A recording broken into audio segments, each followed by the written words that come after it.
Everybody else got a packet in the mail besides John, huh? I got two. You got two. You got two? got mine. And that's, you got John's. I got two. Matter of fact, the mailbox was so stuffed. My wife.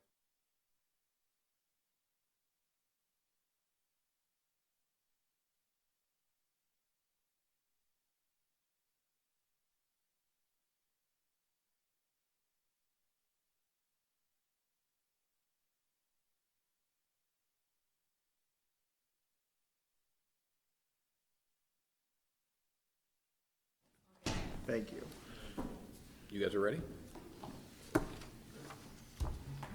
Great, good. Welcome, everybody, to the Town of Williston's Development Review Board for Tuesday, June 25. We're going to bring the meeting to order at 7:02. 5 items on the agenda for tonight. Any issues that anybody wishes to address the board that aren't on the agenda? Okay. First up is DP 14-01.2. Michael Frago. Boy, I killed that one. Welcome. If you would state your name and your, even though I just stated it, you get to state it again, and your address. Yep. Mike Frazier, 2318 Oak Hill Road. Great. Fantastic. We're going to bring this portion of the meeting to order at 7:03. Staff gets to go first.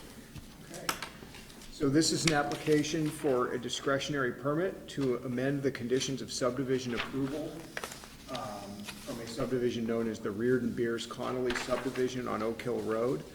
The proposed amendment is to amend the location or extent of the building envelope and therefore the permanently protected open space on the subject parcel. The subdivision was originally approved as SUB 06-06. It received renewed growth management allocation under DP 14-01, and the building envelope was slightly relocated under approval by the DRB in 2017. This is a relocation of similar scale and impact on the project. Planning staff is recommending approval of the relocation with some specific comments. The proposed use, which is single-family residential, remains unchanged on the parcel. The minimum lot size in this district is 15,000 square feet with a maximum allowed density of 1 unit per 80,000 square feet. The change in the building envelope will remain in compliance with those standards. In terms of setbacks, landscaping, and buffering, the new building envelope will provide all of the minimum setbacks that are required in the ARZD, the Ag Rural Zoning District, which is where we are.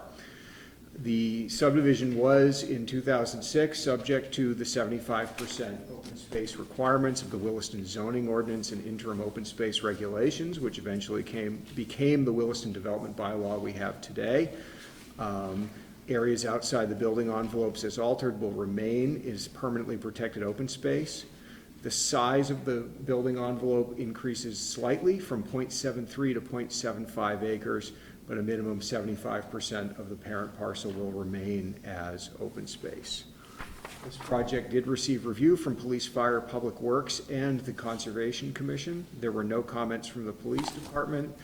The only comment from Public Works was that they had no comment. And the fire department's attached memo states that they have no requests at this time. So this did also receive review, as I mentioned, from the Conservation Commission. The Conservation Commission noted the following: 75% of the parent parcel shall remain as protected open space. Relocation of the building envelope shall not impact any of the wooded portion of the parcel, shall not result in any clearing of forest. The applicant shall maintain a buffer of existing or planted shrubs along the edge of the woods to provide cover for wildlife, and leave existing hedgerows intact for wildlife cover. So staff has taken those recommendations and added them to the boilerplate conditions of approval we recommend. And I have for you a recommended set of findings of fact, conclusions of law, conditions of approval, and a motion for approval prepared as part of the staff report. Stuff there. Thank you. Mike, what would you like to add to that? Really not much. I basically am trying just to move it from the western area of the current building envelope to more of an eastern area, just so I can utilize the space better.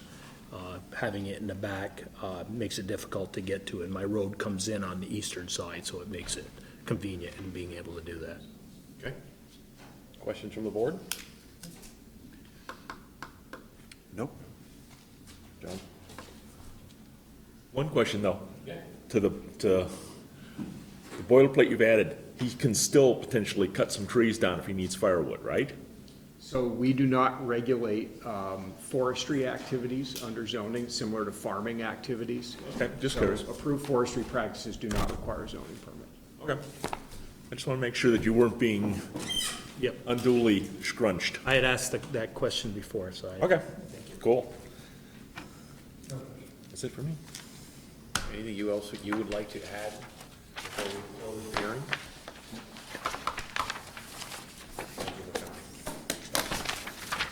We're going to close the hearing at 7:06.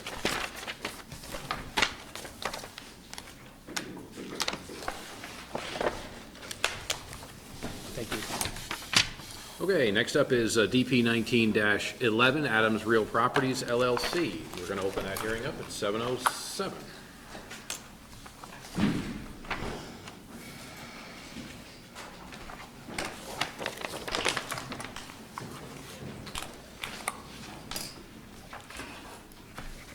Welcome, gentlemen. Names and addresses for the record, please. Jason Adams, Adams Real Properties, 207 Boyer Circle. Doug Goulet, Lamoureux and Dickinson, 14 Morse Drive, Essex.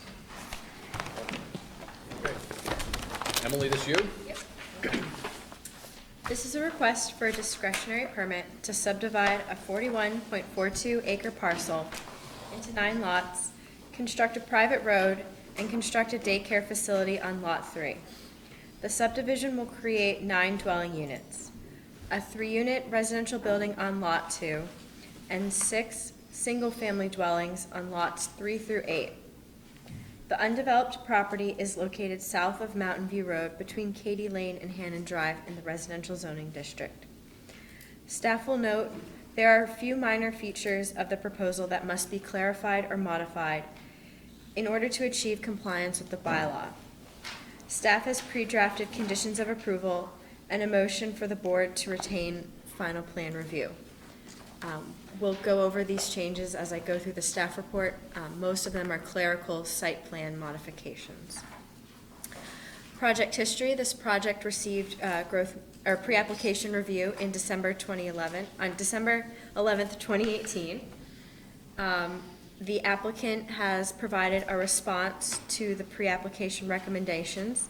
They have met with the fire department and the public works department. They have responded to the Conservation Commission recommendations. They reviewed growth management. They've provided a traffic study. Most of the building envelopes have been modified outside the watershed protection buffers. As we'll discuss later, lots 1 and 2 will need to be relocated out of the watershed protection buffers. And on page 3, the last pre-application recommendation was the applicant shall explore a primitive path connecting Katy Lane to Hannon Drive. The applicant explored this option, and from the southern terminus point of Katy Lane north to Mountain View Road, private properties exist along the common line with the project parcel, with one exception. There is a gap between 2 properties, which is Wood Lily HOA lands. However, this gap aligns with the stream and associated 100-foot stream buffer and Class 2 wetlands. For a path to extend from this location to Hannon Drive would result in a path running through the extensive Class 2 wetland complex. As a result, the applicant does not feel this is a suitable area for a path, which would also require approval from the Wood Lily HOA. So Emily, let me interrupt you 1 second, just stop right there. Can you weigh in, if that last statement is true, or the position of the applicant, does that change the scoring of the No. project? So as I'll get on to further, on the site plan, they are providing an easement along Mountain View Road, so there will be that connection. Okay, all right, thank you Yep. for clarifying that. Yeah. So for the findings of fact, the project is proposing residential dwellings, a childcare facility, and open space. These are allowed uses in the RZD. For subdivision, the applicant proposes to subdivide the 41.42 acres into 9 lots. Childcare facility on lot 1, 3-unit residential building on lot 2, single-family dwellings on lots 3 through 8, and 18.65 acres of open space on lot 9 owned in common. For access, the applicant proposes a new private road off Mountain View Road to access the child care facility and 8 residential dwellings. A private driveway off Hannon Drive is proposed to access the single-family dwelling on lot 7. Hannon Drive and Mountain View roads are public roads. For residential density, the applicant is proposing 9 total dwelling unit equivalents in the form of 9 units with 2 or more bedrooms. Basically, a 1-bedroom or studio counts as a half dwelling unit, so they're providing full dwelling units. What follows is a table with the density calculations where constrained lands, wetlands, and wetland buffers, and steep slopes are calculated out. The total maximum allowable units is 63. The applicant is proposing 9. Lot size, the proposed residential lots are in compliance with the lot size requirements. They range from 17.11 acres to 0.29 acres. And the minimum lot size required for non-residential uses in the RZD for the daycare facility is also in compliance. We require 20,000 square feet, or about half an acre, and they're proposing 1.58 acres for the child care facility. Growth management, this project completed growth management on March 28th. The project received a score of 31 points and 8 units of allocation. They have an inherent right to build 1 dwelling unit. In February 2019, the bylaw was changed so that in the first year your allocation becomes available, in this case, fiscal year 2020, you can build all of your units regardless of what fiscal year column they're in. So they have 2 units for the next 4 fiscal years, and they can begin construction on all units July 1st of this year. The growth management score, they received 31 points. The staff review of how this discretionary permit proposal meets that score is provided. Documentation must be shown when they pull permits to construct and when we issue a final certificate for energy conservation. The applicant is providing neighborhood space in the form of a cul-de-sac. At growth management, a bench or garden space was discussed. The board might need to decide if that's something that should be shown on the site plan. Sidewalks and paths. The applicant proposes sidewalks and a crosswalk along the private road in compliance with Chapter 13. Along Mountain View Road, the applicant proposed a 15-foot easement for future path or sidewalk. This route will include a primitive, unimproved path connecting the Wood Lily neighborhood to Brennan Park to satisfy the DRB pre-application recommendation number 8. The applicant proposes a paved pedestrian path that connects the cul-de-sac sidewalk to Brennan Park. The path is proposed on Lot 9 open space. Public work comments request the path be paved, which is counter to the Conservation Commission recommendation number 4, stating that it should be a primitive trail. Staff recommends that the path be paved in order to uphold the growth management score of 10 out of 10 points for 11.85, the criteria on build paths and trails. The DRB may decide to remove or modify the Williston Conservation Commission recommendation number 4. Open space. The applicant proposes an 18.65 acre open space parcel which complies with Chapter 39. Unlike the ARZD, there is no quantitative minimum required for the open space conservation in the residential zoning district. However, Chapter 39 notes that proposed developments must generally be consistent with Williston's goal of creating compact, walkable neighborhoods while conserving open space. wetlands, waterways, and core habitat. A habitat disturbance assessment and wetlands delineation have been provided. The subject parcel contains a stream, wetlands, and deer wintering area. These areas, as well as required watershed protection buffers, are identified on the site plan. The proposed project is not anticipated to impact any rare, threatened, or endangered species, unique natural communities, farmlands of importance, or special flood hazard areas. Building envelopes on lots 1 and 2 are shown to be within the wetland buffer. Per Chapter 29, watershed protection buffers must remain undeveloped. Mowing or cutting of vegetation is prohibited. Draft covenants must be provided at final plans ensuring the protection of the watershed buffers. The wetland buffer demarcation is identified on the site plan, but the materials have not been specified. Staff recommends fencing as opposed to boulders to prevent encroachment. Staff has drafted conditions of approval. The wooded portion of Lot 7 contains a wetland and associated watershed protection buffers, as well as a state-mapped deer wintering area, and is within a significant wildlife habitat area.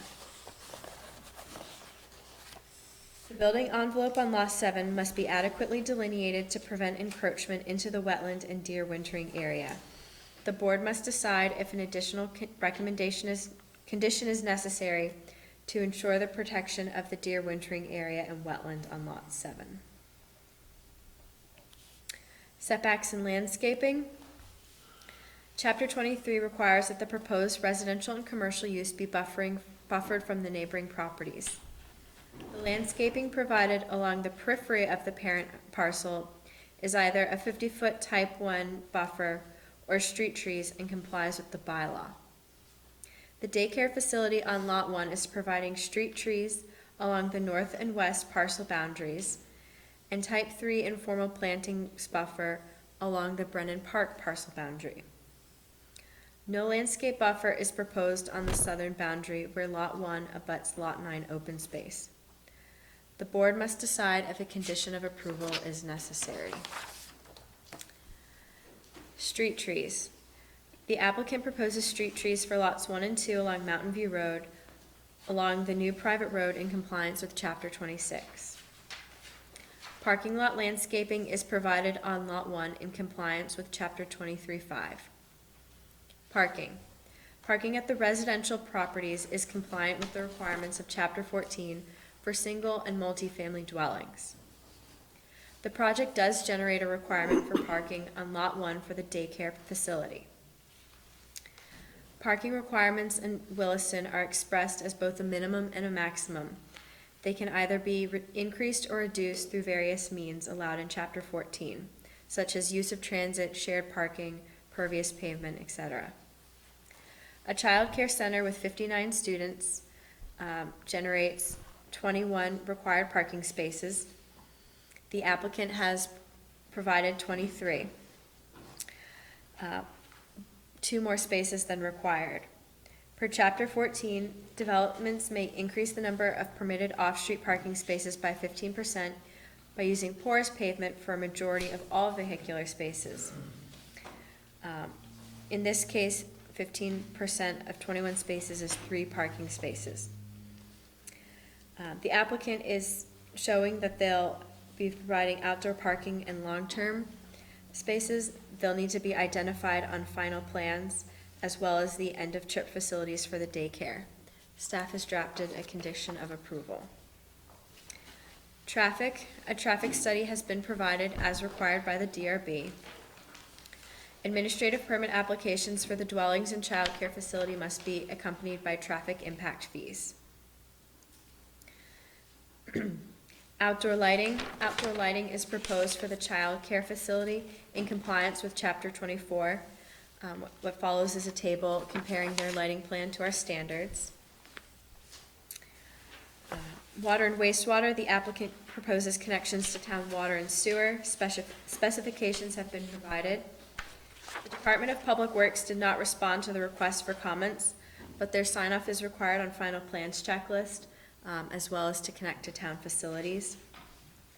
Site maintenance. Snow storage is shown on the site plan in compliance with chapter 16.6. A dumpster enclosure is shown, but final plans must specify screening and a concrete pad per chapter 16.7. A condition of approval has been drafted. A master sign plan is not required for a single-tenant commercial building. And lastly, this project is not subject to design review. This project was reviewed by the commenting departments. Police and Public Works did not respond, and the fire department memo dated May 27th is attached to this report and adopted as a condition of approval. No comment letters or emails were received at the time of packet mailout, June 20th, from the public. The Conservation Commission reviewed the application, and their recommendations are drafted as conditions of approval. On Lot 7, development shall be restricted to a defined building envelope to protect the significant wildlife habitat and wetlands. Number 2, watershed protection buffers must be clearly demarcated on final plans and marked on the ground with planting, fencing, or boulders. 3, construction of roads and infrastructure shall occur in conformance with a professionally prepared runoff and erosion control plan that has been included with this application. And number 4, the path connection to Brennan Park shall initially be constructed as a primitive path with a right for the applicant or the town to reconstruct it as a paved multi-use path in the future as needed. That's the recommendation that the board will need to consider in comparison to Public Works comments. And I believe earlier I said that Public Works did not respond to the comments. They provided follow-up after this packet mail-out was sent. Recommended action. Staff recommends that the DRB approve this discretionary permit with findings of fact, conclusions of law, and conditions of approval. Staff has drafted a motion where the DRB retains approval of final plans. I've pre-drafted some conditions, but the board may decide an additional condition is required for the following: the landscape buffer along the southern parcel boundary of Lot 1, and the building envelope delineation on Lot 7. And with that, thank you. Just as a follow-up, did you say that Public Works did send in a, after the fact, not included with our packets? I believe so, because, or it may have been the pre-application one. Turned around in my mind, but they want the path to be paved, and Conservation Commission wants the path to be gravel. It was reviewed at pre-app and growth management as being a paved path, so that's something for the board to consider. Very good. Gentlemen? I just have a couple things, so you had a lot on your agenda, I don't want to be Doug, redundant. great. Doug, why don't you go through those items, and then we'll pick up any areas where you haven't covered. So I have two things. The recommended actions on page 9, with regards to the landscape buffer along the southern parcel boundary of Lot 1. So Lot 1 is the childcare lot right here. So as Emily said, we're providing street trees along Mountain View, street trees along the proposed new road. And we've got heavily buffered landscaped area on the east side of the building.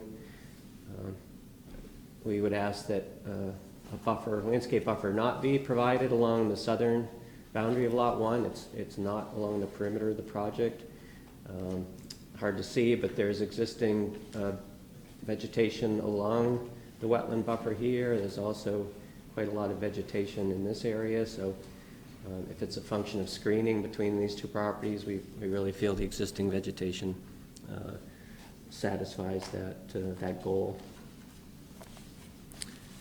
Secondly, just a nitpicky thing, but the Conservation Committee offers 3 different options for delineating the wetland buffer in people's backyards: plantings, fencing, or boulders. What we propose to the Wetlands Office is actually something that actually tells people what's happening. Is a 4x4 post with a small placard that says "Wetland buffer, do not disturb." We just feel that boulders and plants and fences don't give any indication of what they mean, especially after a house is sold more than once. The second homeowners probably don't have any knowledge of the meaning of a boulder in their backyard. Right.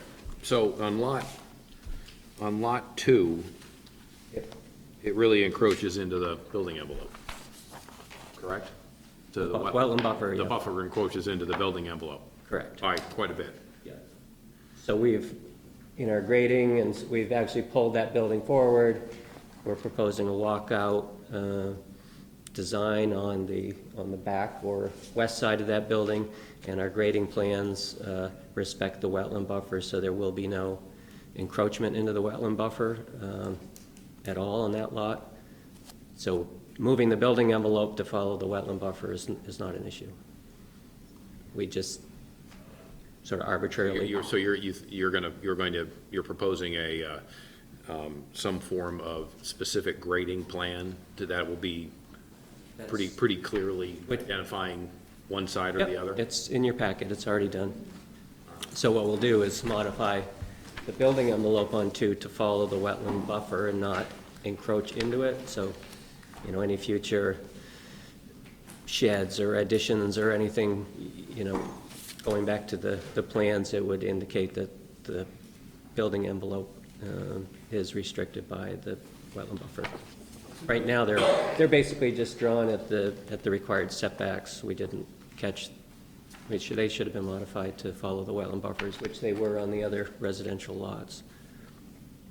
Do we have a plan that shows that building envelope not encroaching on the wetland buffer? No. No. So the final plans will reflect that. And you're saying you would just pull the building envelope line towards the building? Correct. To follow the contour of the buffer? Correct. We're talking about the rear setback line. Rear being western. Okay. Yep. What does the board feel about posts with signs on them? I've seen them around in other areas that are using them, and actually they do get your attention instead of the boulders. If you go over by Costco's now, in that area through there, they have those signs out and they stand right up really good. And how many are, how often, how frequently do you put those in?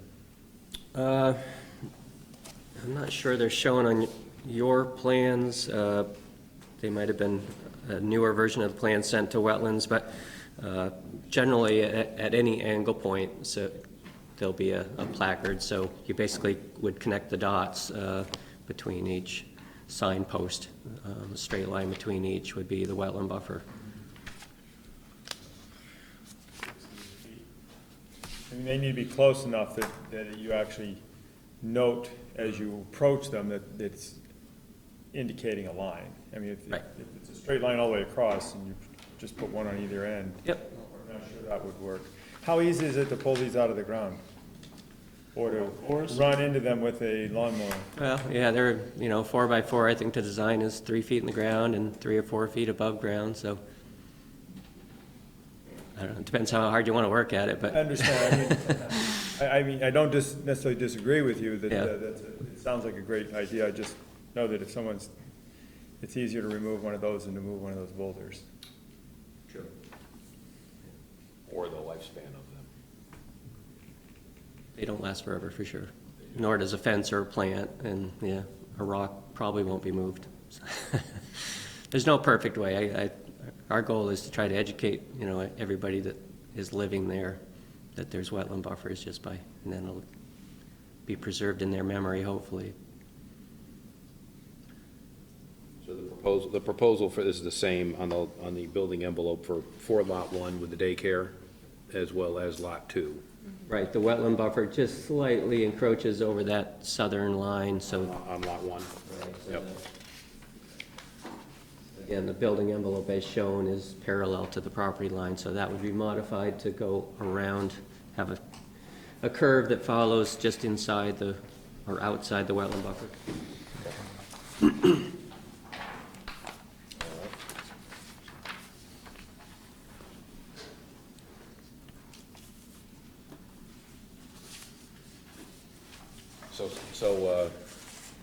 So Public Works is suggesting the primitive path be paved? Or it no longer becomes a primitive path, it becomes a, Right, it was shown as a paved path, I believe, at pre-application. It's the one that runs parallel to the driveway of Lot 8. The Williston Desired Trail map shows a primitive path in roughly that area. We originally had a primitive path, and the first round of Public Works comments, they asked for it to be paved, which is what we showed since then. And then just last week at the Conservation Committee, which I agree with them, but it seems like it's gonna kind of stand out, and they would rather see it primitive, so we had some back and forth and thought, well, if we started as primitive, and then depending on the use, we can. so you're, depending on which way the board goes with it, you're not going to, it's not gonna bother you one way or another? No. Okay. I would say that I think, there is some grade on that path, so a gravel path is not a good option. I think you'd have a lot of washout and such, as opposed to a primitive path, which would probably not have erosional issues.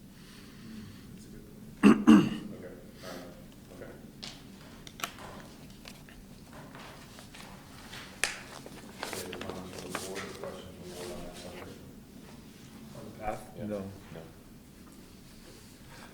Path is not in the path is not in the wetland area, correct?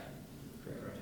Just want to make sure. 'Cause the last thing I want to do is put a path in the wetland and have the town plowing it and throwing salt in there.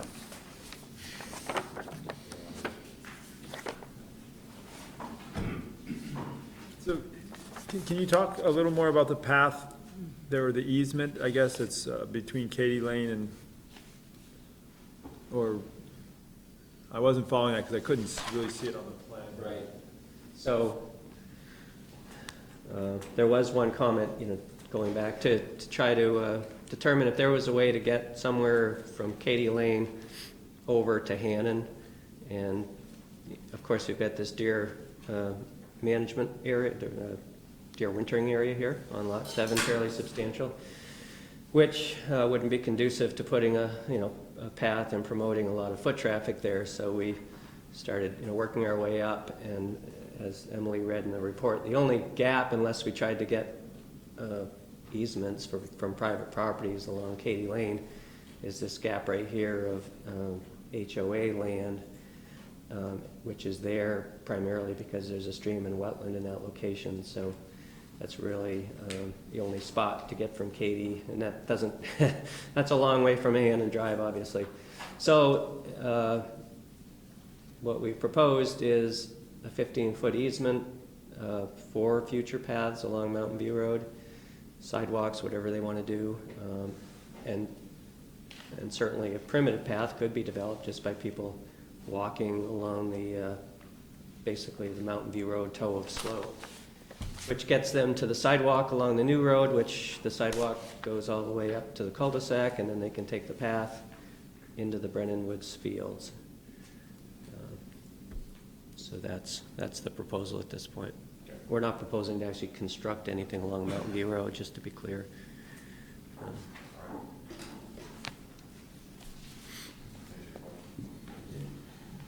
Yes, I guess my question remains is, where is that easement? Is that easement indicated on these plans?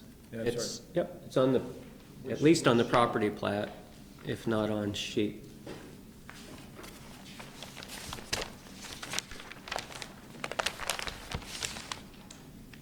It's shown on sheet 2, but not labeled on sheet 2. The very last page, the property But plat. the property plat clearly shows the easements and such.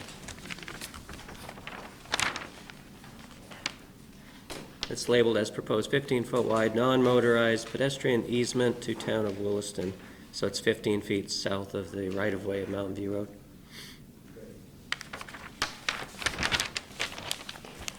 Okay, yes, good. Okay, we talked about the,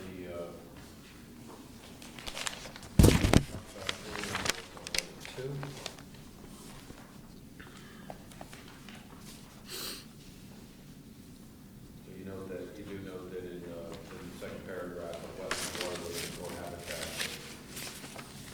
Staff recommends fencing as opposed to boulders to prevent encroachment, right? As opposed to signposts. Yes. All right.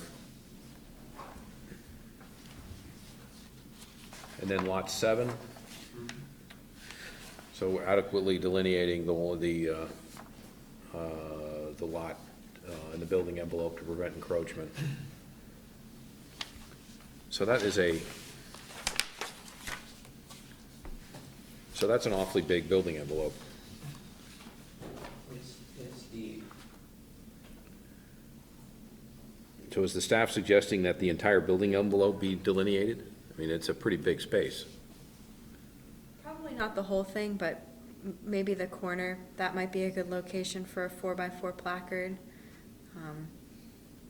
So the southwest corner? Or the corners? Yeah. Okay.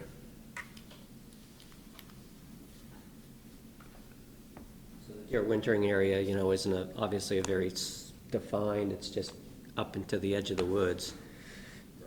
The building envelope is near there, so. Some permanent monumentation along the south side of the building envelope is what we're talking about? Or signage, or? Jason, do you envision the house that you propose to build in there to be about in the place where it is shown? Yeah, yeah, we're gonna try to match the existing houses on Hannon. I mean, given the fact that there's a building envelope this size, really, you could put it anywhere within that area. Okay. All right. Any comments from the board? All right.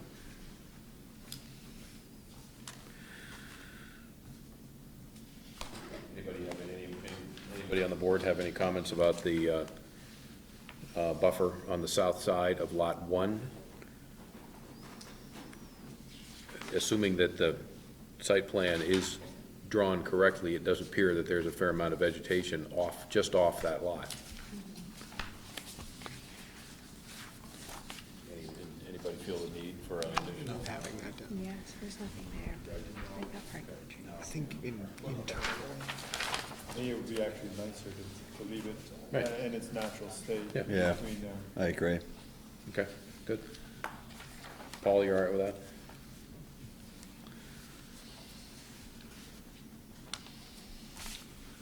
Under parking, Yes. so you're asking for 23, you're approved for 21. In order to get 23, if I'm reading this correctly, you got to do one of 3 things. One and two, forest pavement or cut 2 spaces. Well, there you go. And final plans still Include the have to use show of by. transit, shared parking, or the use of pervious pavement, right? So in this case, transit and shared parking aren't options. So it's pretty much the pervious pavement is the only option. So the majority of the space, so if you want 23, you need to come up with We'll cut it to 20. you Take your time and think about that. The pervious is pretty slick. Yeah, isn't it maintenance every year though, right? Yeah. yes. Good strong grass, it'll grow there forever. Especially if you plant weeds, they'll be there forever. All right, so we're cutting 2 spaces. Got it.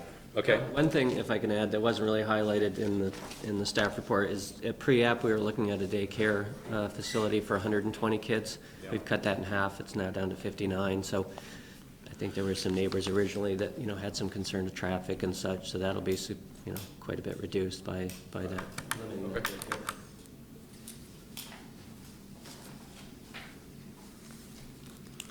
And obviously, the daycare facility will have different facilities, right? Within it. I would think you would need that anyways for the facility. All right. I don't see anything on lighting that is out of whack, other than that parking lot illumination appears to be just a hair over the allowed amount.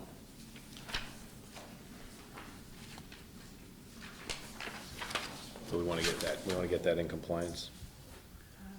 1/10 of a candle. Yeah, parking lot illumination, they're showing 1.1 foot candles. One is allowed. Yeah, staff practice has been if it's within a margin of error, it's usually Okay, approvable. all right.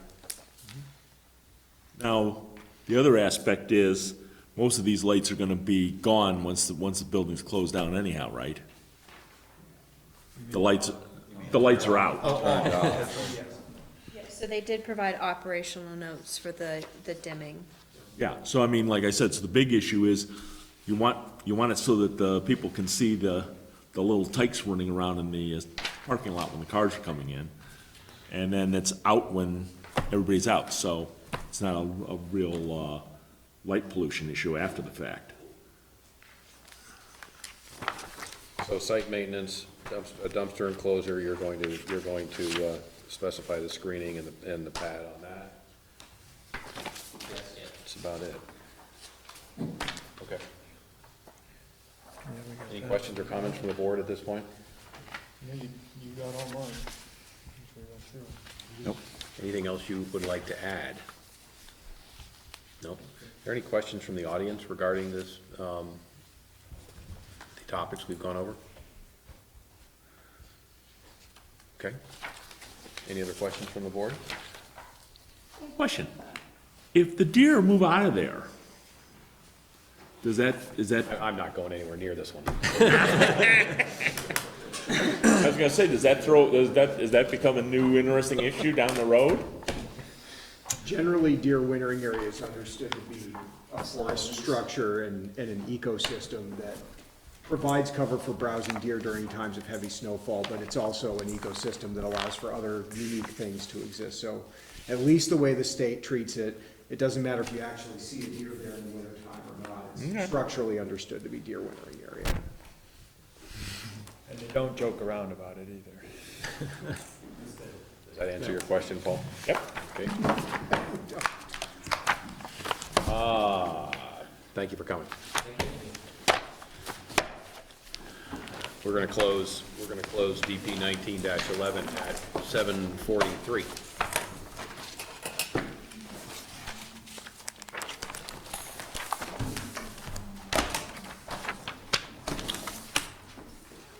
Okay, next up is DP 19-19 JC Properties LLC. I am going to recuse myself. The company that I work for does business with the building owner, applicant. Good. You can't even stay and listen?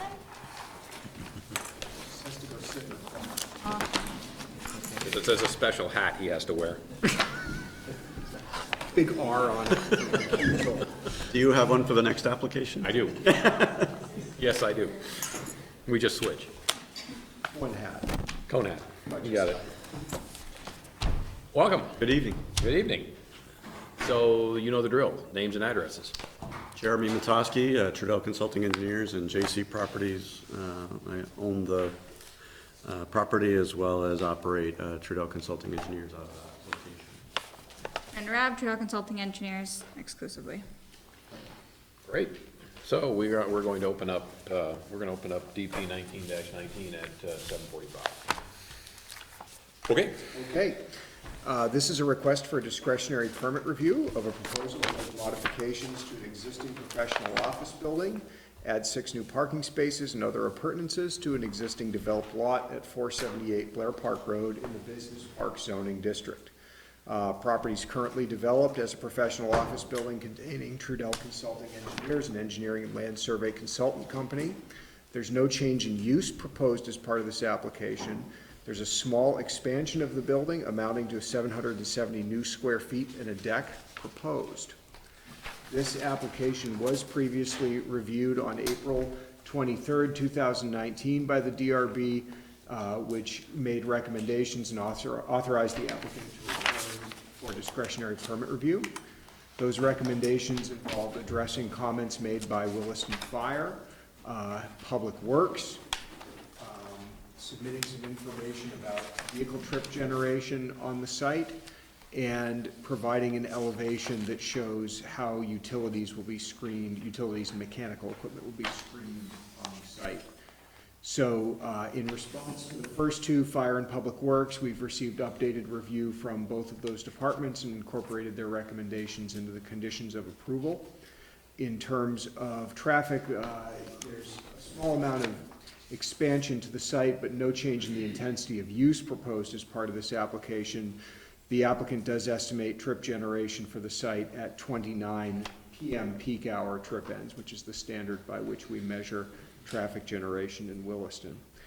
And there is a plan in the packet the applicant has submitted showing utility screening fence around utilities on the building. Staff is recommending approval of this discretionary permit with recommended findings of fact, conclusions of law, and conditions of approval. Few findings of fact: the proposed development will remain a professional office. Business Park Zoning District allows for a wide range of professional, scientific, and technical, as well as medical office uses. There is no residential component to this project. There's an addition proposed to the existing building, but no new structure. New site work is essentially contained within the 6 additional parking spaces. There's no subdivision or boundary line adjustment. There are some changes to outdoor lighting proposed as part of this application. That involves no prohibited lighting types. We have compliance in regards to shielding and downward facing. Parking lot illumination in this zoning district is allowed at up to 1.2 foot candles, which is what the applicant's proposing, with a uniformity ratio and maximum illumination on the site that are also both in compliance with the standards of the bylaw. The project also complies to the orientation rules for individual luminaires. The existing landscape buffer and setbacks will remain on the site. I know that a couple of years ago, the applicant added a significant amount of landscape buffer to the site as part of the prior project that was reviewed by the DRB. There's no outdoor storage proposed on the site. We do have some small wetlands associated with stormwater features on the site. There's no changes proposed there. I'll note a piece of Touch on this. that second sentence on that section. Yeah, I was just gonna say, you can strike that second sentence. That's a boilerplate. For anybody who's interested, it says, discuss setbacks and how buffers will be delineated. That's a note to ourselves in our boilerplate report. There are no changes to access or, as I mentioned before, trip generation proposed. And there are those 6 additional parking spaces proposed. And I'll just note that unlike sort of a standard office use, a lot of our professional, scientific, and technical services uses, including this one, include the need to store some company vehicles on site. So there's some ability to flex parking based on understanding some of those spaces as accommodating work vehicles. There's no changes to stormwater treatment proposed as part of this application. We do see existing and proposed utilities on the site, and we do see on the site plan designated snow storage areas with the standard recommendation that salt-tolerant plant species be considered in those areas so they live even after they've had salty snow piled on them for the winter. This project is in the town's design review district, and therefore the standards of Chapter 22 do apply, and the project does get review from the Historic and Architectural Advisory Committee. The only recommendation we had from them following pre-application review was the screening of utilities, which has been provided as a detail in your discretionary permit packet. As I mentioned, we had updated review by Police, Fire, Public Works with no comments from police, and we have incorporated Public Works and Fire recommendations into the conditions of approval. Conclusions are that the use is allowed in the Business Park Zoning District and that the proposed development can meet the development standards of the zoning district, as well as all the other standards contained within the Williston Development Bylaw, provided the conditions as drafted below are followed. Those conditions, in addition to adopting the recommendations of the commenting departments and boards, are all our standard conditions. So simply reiterating those comments, the recommendation would not demand any changes to the plan as submitted by the applicant. And the motion for approval has been prepared such that you could delegate final plan review to staff. Stop there.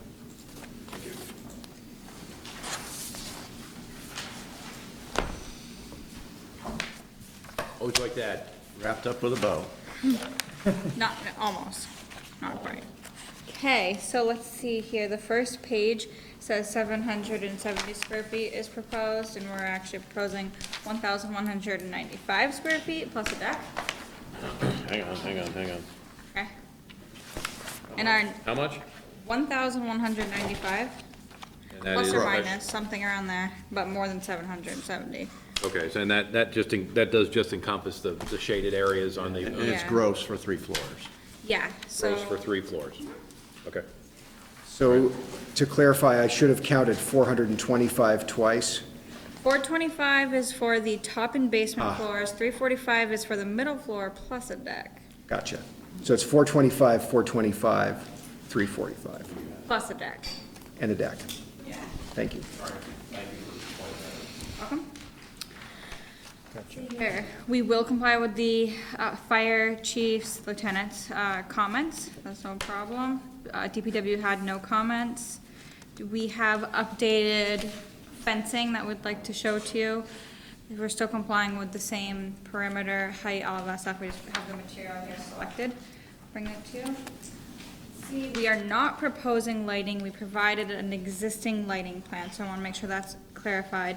Doesn't say we are proposing lighting specifically in here, but the way you described it sounded like we were, so I just wanna clarify, we are not proposing lighting. Say that one more point, one more time. We are not proposing lighting.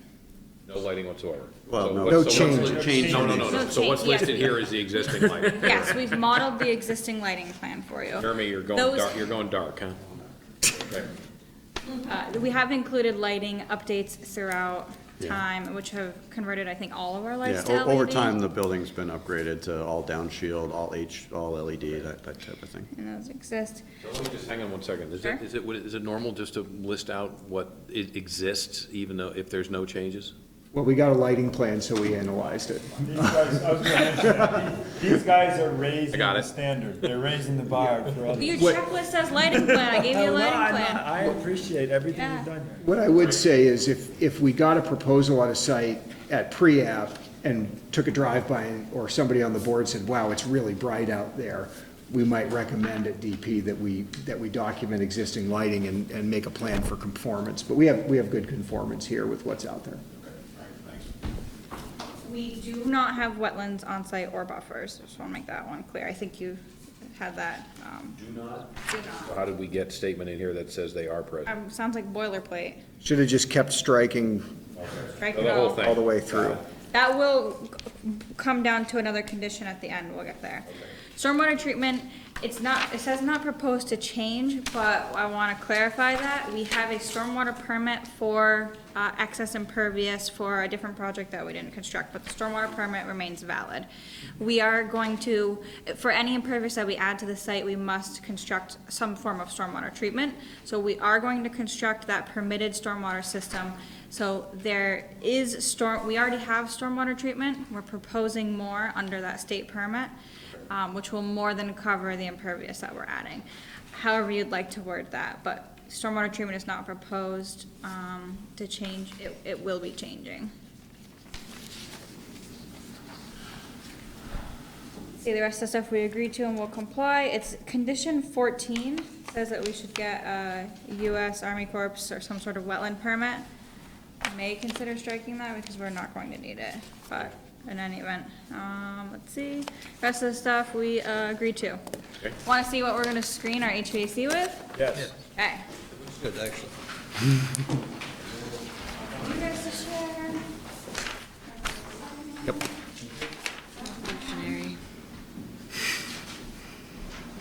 Is that an entire 8-foot section?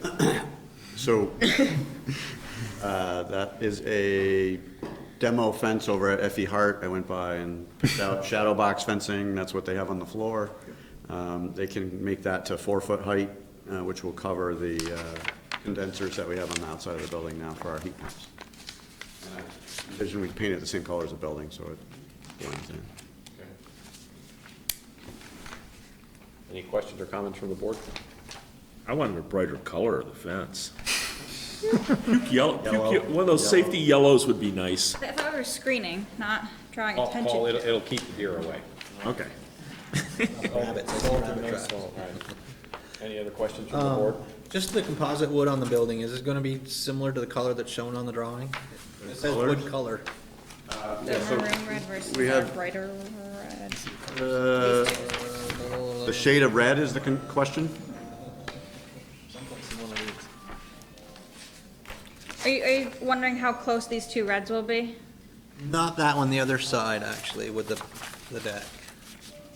So we're gonna propose three colors. We have a matte black, a matte gray, and This one. I assume a matte red. And that red color, yeah, we were envisioning it would be similar to the red that the current building is. That would match the existing outbuilding. That's this here? And then that's a wood panel. Right, and then be that color similar to that color. It says wood, wood finish, but it doesn't say roughly what. I'm envisioning it to look, the idea was to give that a more natural look, similar to the exposed beams that we have on the outside of the building now. I like the color the way you got it now, that's why I was like, it doesn't change. We're hoping to get as close to that as possible. And again, all matte finishes, not gloss.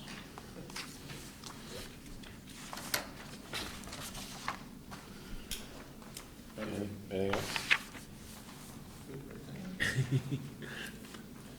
Your little, your water runoff pond there in the corner, have you, picked up anything from your neighbor, just out of curiosity, with this last heavy rain?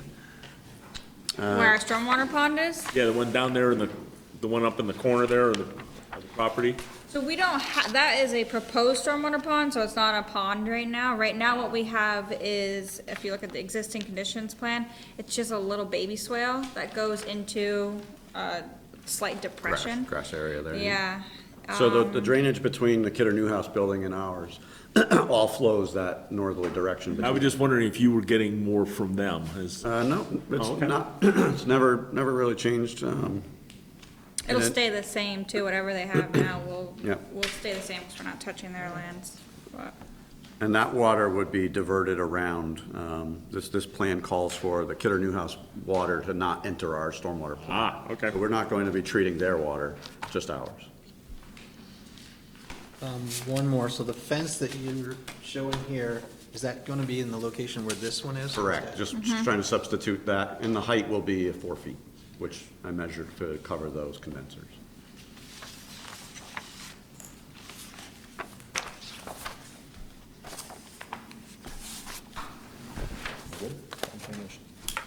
Yep, I'm good. Do we have any questions from the audience? One more time to the board? All set? My answer remains the same. Okay. Thank you for coming. Thank you. thanks for having us. Have a great night.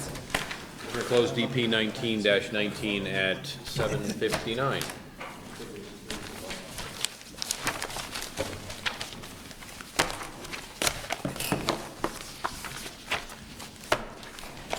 Okay. So next up is DP 09-1.16, Snyder FC Commercial Properties LLC and Riley Properties LLC. So I am Riley Properties. I will be recusing myself. I have a financial interest in the project. And your name on it.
Good evening. If you would please state your name and address for the record, please. Snyder FC Commercial Properties. Sheldon? My name is Mark Burns. I am principal architect with Harriman Associates in Auburn, Maine, Portland, Maine. Great, welcome. Staff goes first. This is a request for a discretionary permit to construct Building J, a 30,250 square foot, single-story, multi-tenant commercial building with related appurtenances in Finney Crossing, located along Williston Road at the corner with Holland Lane in the Taft Corners zoning district. Project history. The DRB reviewed this project on April 9th as pre-application. Recommendations made by the DRB at pre-app and the applicant's responses are as follows. The only one of note is the last recommendation about providing documentation about accommodating transit service. The applicant met with GMT, and the applicant has already constructed a concrete pad for a possible bus shelter at the intersection of Zephyr Road and Williston Road. What follows is the history of development review for Finney Crossing that began in 2007, and then in 2017 and 2018, more recent commercial development. Findings of fact, the proposed use is a grocery store, retail spaces, and a restaurant. These are allowed in Chapter 41. The applicant proposes a new structure, 18,000 square feet for the grocery store and 12,250 square feet for the retail and restaurant uses. The site is currently undeveloped and would be graded, paved, and landscaped as part of the proposal. An erosion and runoff control plan is provided in compliance with Chapter 29. Subdivision or boundary line adjustment. The applicant proposes a subdivision to create a parcel around the building and parking lot. The proposed lot size is approximately 2.88 acres. Vehicular access. The development will be accessed by a shared private drive with the hotel at the intersection of Holland Lane and Market Street. Pedestrian and cyclist access. Chapter 13 sets the standards for safe pedestrian and cyclist access, and Chapter 14 sets standards for parking area pedestrian access. These standards were discussed at pre-application and reflected in the DRB recommendations. The proposal complies with this standard. Of note that on the south and western ends of the property, there are direct sidewalk connections between the Williston Road multi-use path and each tenancy entrance. On the eastern side, this is the side with the loading dock facing Holland Lane, the two screening walls were shown at pre-application where there could be a conflict with pedestrians cutting through the loading area. The building has been shifted 4 feet west to provide additional landscaping between the sidewalk and the screening wall. And so with one screening wall for the loading area, this is compliance with the landscaping to prevent people from walking through. And lastly, the northern access. The applicant has rotated the parking aisles 90 degrees and added a long median with sidewalk along the private drive. This is allowed for a protected pedestrian crossing and sidewalk from the Curtis Lane pedestrian path and hotel entrance to Building J. Transit access, I already discussed that when reviewing pre-app. Setbacks and landscaping. The applicant is proposing landscaping in compliance with the requirements of Chapter 23 as shown in the table. Street trees are shown on the site plan in compliance with Chapter 26. Parking lot landscaping is provided in compliance with Chapter 23. I'll note, unlike other Finney Crossing parking areas where landscape height is restricted by the Velco easement, this parking area is not restricted and shade trees are provided throughout. Parking, this project generates a requirement for parking. Chapter 14 expresses parking as a minimum and a maximum, and it can be increased or reduced through use of transit, shared parking, pervious payment, and others. For the various uses, supermarkets, office, general retail, and quality restaurant, a maximum total of 192 spaces would be required. With the reduction for transit, street spaces along Holland Lane, and then the shared parking analysis, 145 spaces is proposed and in compliance with Chapter 14. The applicant is proposing outdoor and long-term bicycle storage and end-of-trip facilities. There will be 2 end-of-trip facilities, one for the healthy living location, and then one a shared space between the other 2 to 3 commercial tenants. Short-term bicycle parking is provided on the north and south sides of the building as identified on the grading and utility plan. These specifications must be shown at final plans. The shared parking analysis has been provided and 145 spaces comply. Traffic, per Chapter 45, traffic impact fees are offset by the construction of Zephyr Road. Building J is projected to generate 280 PM peak hour trips. This brings the Finney Crossing total proposed external trips to 539, below the approved total of 777 PM peak hour trips. Outdoor lighting. Outdoor lighting is proposed. Some specifications are missing in the table below and must be provided at final plans per condition number 7.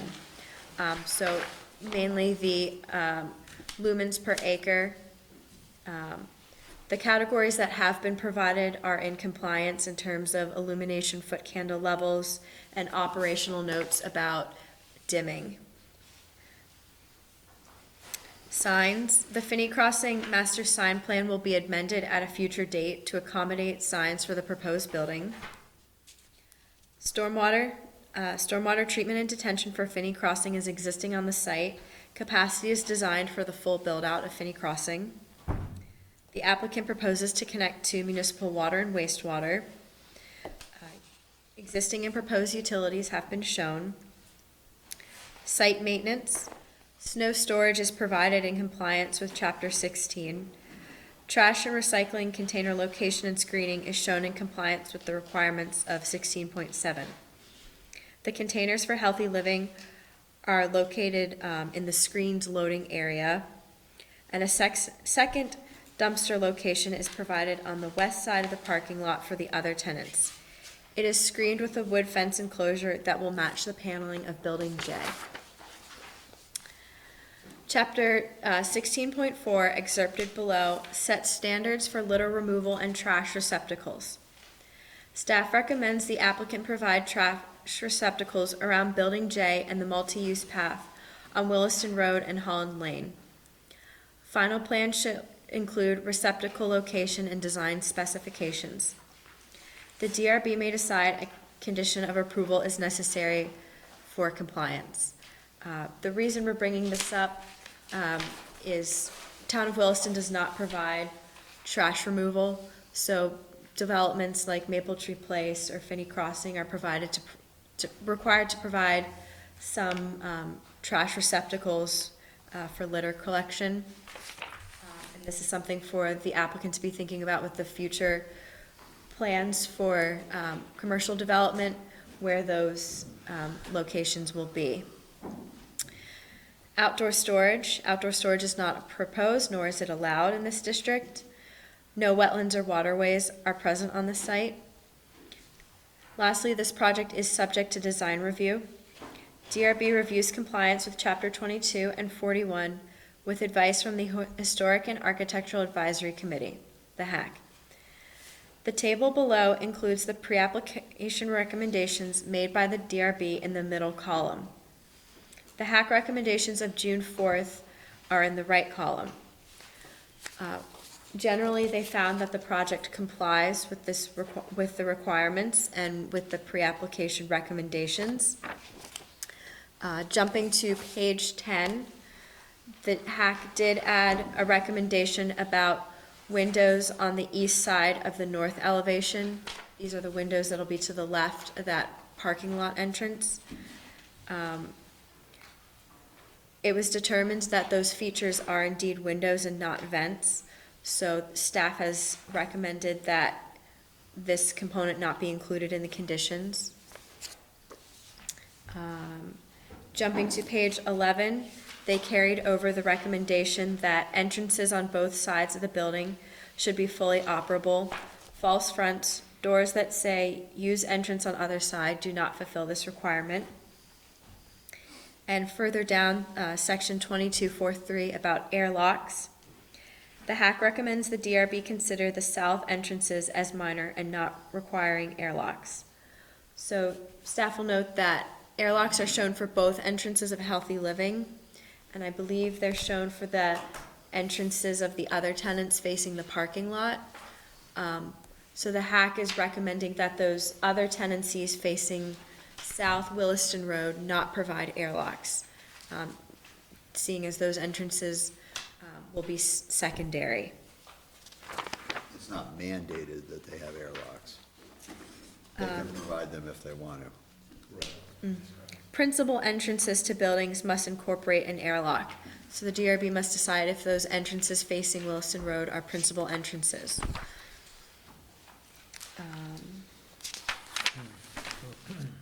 Continuing on to the Chapter 41, the project complies as proposed. I will note that the public art component is no longer proposed. However, it was not required for their 5 of 9 for the entire Finney Crossing development. The fire department commented on May 27th and Public Works commented on June 19th. Both memos are attached and included as conditions of approval. The police department did not respond to the request for comments. No public comment letters or emails were received at the time of packet mailout, June 20th. Staff recommends approval of this discretionary permit with findings of fact, conclusions of law, and conditions of approval as provided. If the DRB addresses the following: entrance, airlocks, and trash receptacles. Thank you. Thank you, Emily. Good job. I think at this point, I'm going to turn it over to the two of you to walk us through changes that you've made in this proposal since the last time you were here. Absolutely. So I'll start out with site plan and modifications, and again, I do appreciate the comprehensive discussion that we had at the last DRB hearing. It was very helpful and allowed us to really move the project a lot further, faster, more efficiently to be able to address those concerns. So I think that there's a couple of big changes, and Emily noted them in her presentation already, but I think it's important to note even more specifically. So the parking area on the northern side of the building, we did revise the overall layout, and as you can tell now, what we have is this view and also walkway from the hotel. So if you're coming down the bike path adjacent to Curtis Lane from one of the residential units, you come down on the sidewalk, you connect onto this recreation path, you cross over. Yes, you do have to turn and turn again, but this is going to be a very nice, what we're sort of calling walking boulevard into the front entry of Healthy Living. So I think that's one big change that we have made on the northern side of the building. The other piece is we were able to shift the building to the west a bit by 4 feet. And it doesn't seem like much, but 4 feet, when you're considering along what's going to happen along this edge, closest to Holland Lane, does make a substantial difference. So we were able to add some landscaping and highlight some of those pieces. The other component is the trash building. We did locate the trash building. That was the question. It's in a good place in terms of circulation and out of the way. And we're able to maintain the jogs along the southern boundary line so that the building really has variation along the length of the Route 2 view corridor. We also did address and work on the 2 outside seating areas. So we have an outside seating area here, specifically for the healthy living markets, customers, and then we have a proposed seating area outside here for the proposed potential restaurant on the western end of the property. What's the amount of overhang and cover on that seated area at Healthy Living? There is no cover over it. It is a trellis, and it's intended to be a shading device more than anything else. So these are the elevations that are associated with the application, and as Mark was speaking about, so what we did do is you'll see there's this connection of, calling it our whoop-de-doo sort of thing, wave, and that is travel. Yeah, it may have like 3 feet, but it really isn't intended to cover the seating per se. Yep. Okay, that was hard to tell on an elevation. Yeah. A pseudo pergola.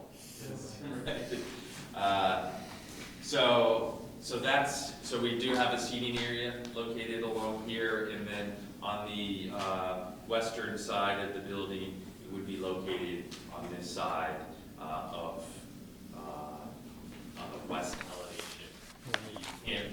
We haven't defined it too well because we don't really know exactly what restaurant's going in there, where their door is, but we wanted to show that, hey, we're gonna build a building and it's gonna look like that.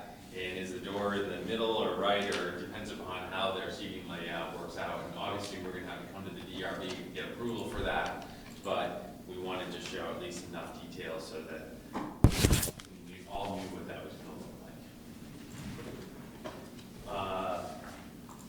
We're pretty far.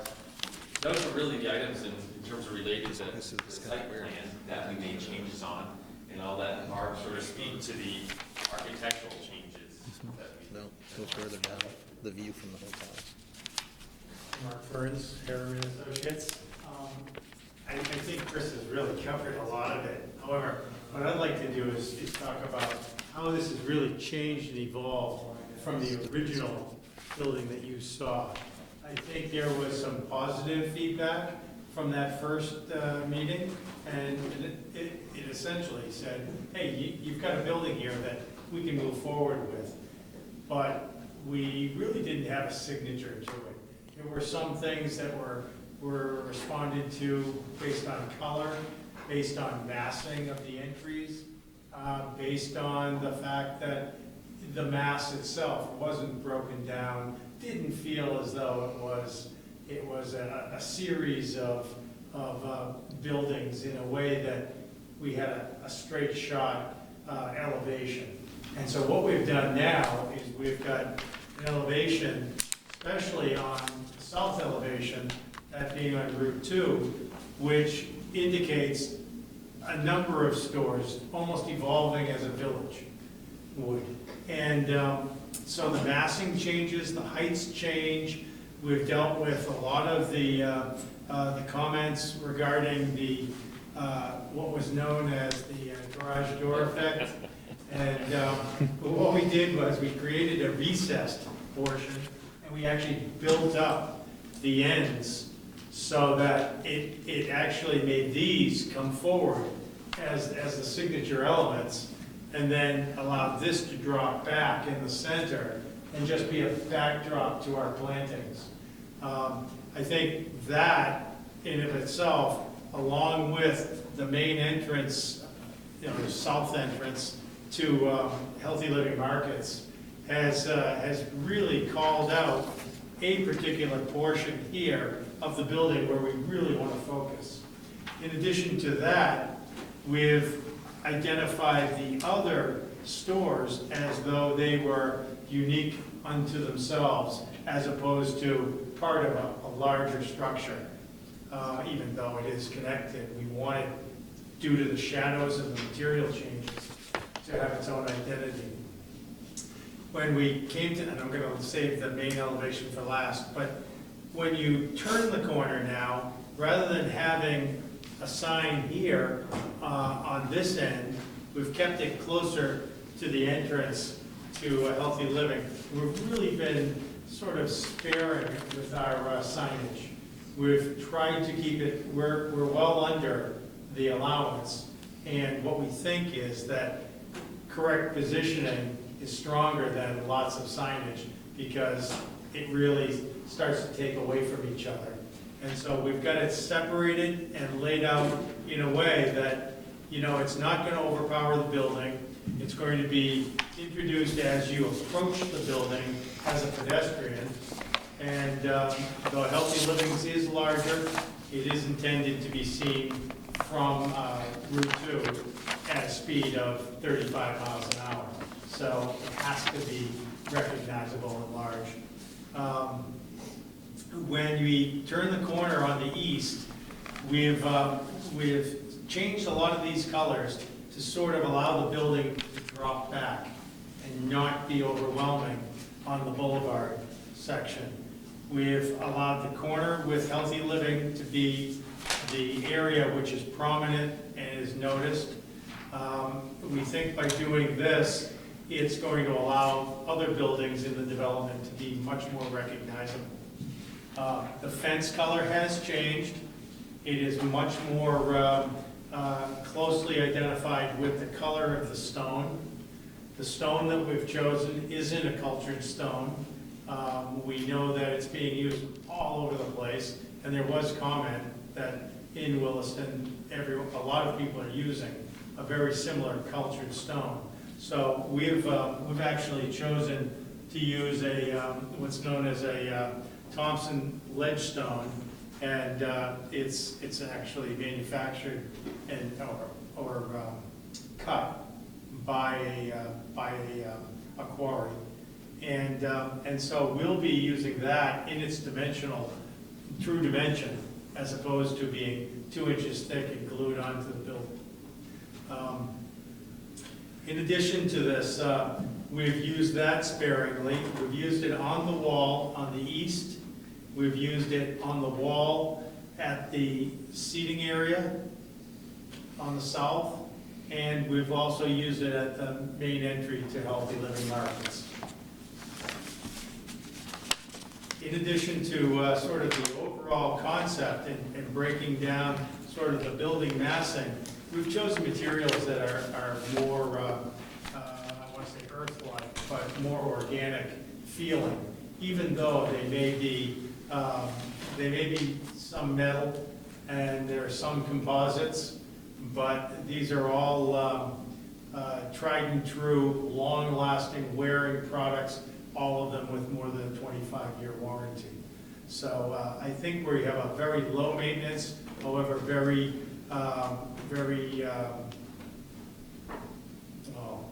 natural feel, more organic feel to this building.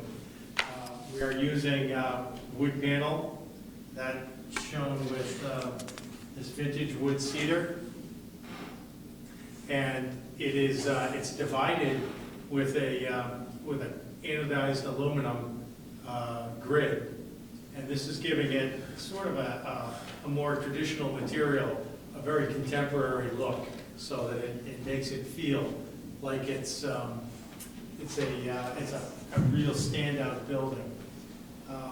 In addition to that, we've incorporated sort of signature elements for Healthy Living Markets with wood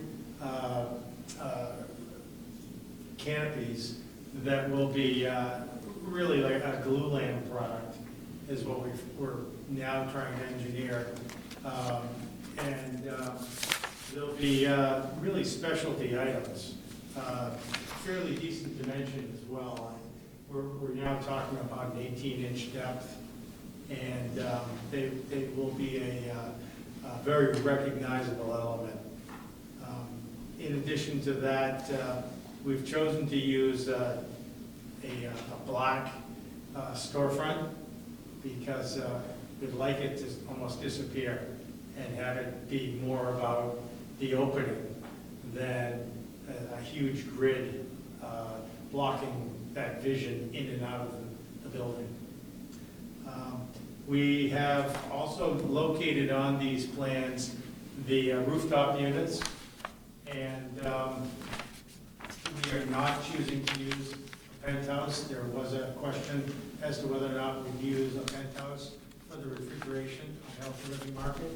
We're going to use a much smaller equipment, which will be laid out on the roof in different locations, so you won't have a large massing on the roof. And the height of the equipment will be lower as a result. The penthouse would stand up about 10 feet or so, where these will be about 6 feet high or so is what we're predicting. Still yet to be specified. In general, we also have provided you with a planting plan, and we have used materials that are all native and will weather extremely well and should grow in the manner expected. And as well, in the site plan, if I can pull that out, we have a number of edible gardens associated with the entries to Healthy Living Market. In the front, these two locations here, and also in the front near the south entrance. These will be done by Vermont Edible Gardens, and this is a signature element of the store. And they're of particular interest to many of the customers, and they're unique to this area. So I think that I'm sorry, can you point those out again? There will be in these two green areas at the entrance to Healthy Living Market on either side of the walkway in. And then in front of the stone wall and slightly to the right of it in the south entrance. Yeah, I see the number. Would you pass around the sample board? Absolutely. In terms of the elevations, there's one thing I'd like to add too as well, is that, you know, the previous elevations had the, what I'd call sort of a soaring roof that went up vertically. And in this scenario, with this revised design, I think, you know, we're keeping it more grounded versus vertical. And so I think that's a really distinct difference between the two applications than what we previously provided.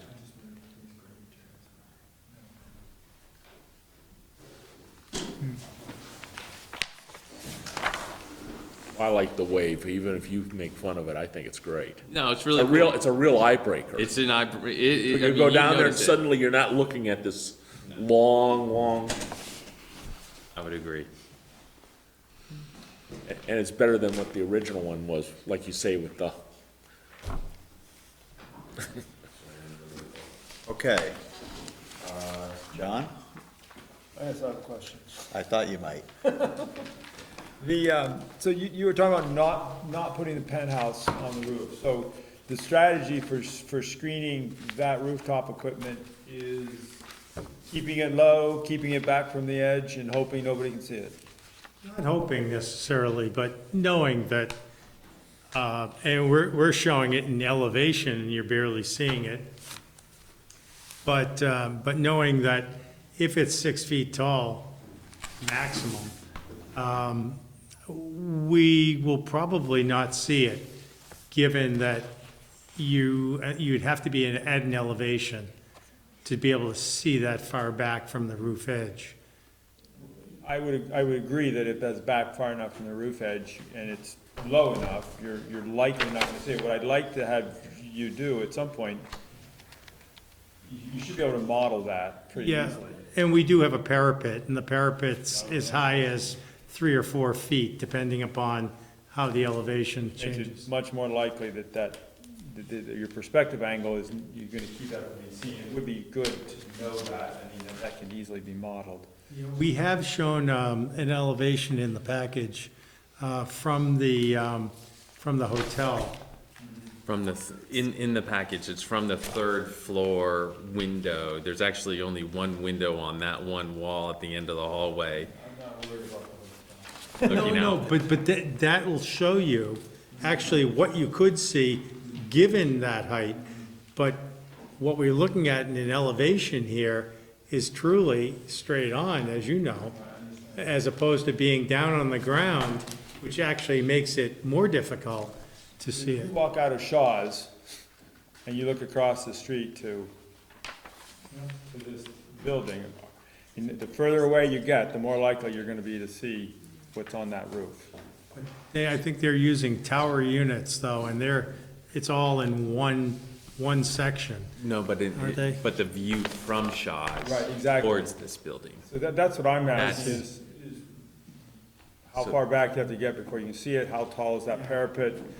You know, at some point you're far enough away that it doesn't matter because it's this tiny little speck out there and you can't really see it. So I'm not sure how to go about making sure that we have a reasonable idea of what is visible.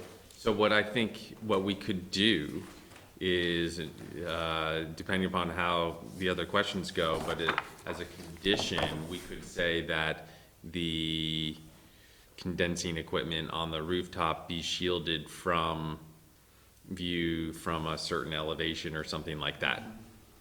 Certain ground elevation or from the Shaw's parking lot, and we could use that. I don't know where that Yeah, is. I don't know what that, you know, the piece about it as well, because I think we're all concerned about that, right? We are cognizant of that, is the building height is 18 feet, Oh, actually 20 feet tall. Yeah. So then you have the parapet. 22, yeah. So, you know, and if, as long as those are set, you know, 3 or 4 feet in, I bet you're not even gonna see them. Yeah, I think we're gonna be more likely, given the locations within the store. If you look at the plan, we have most of the refrigeration in the center of the store so that we can locate them in there. There is some additional, I should point that out to you. So, over the store,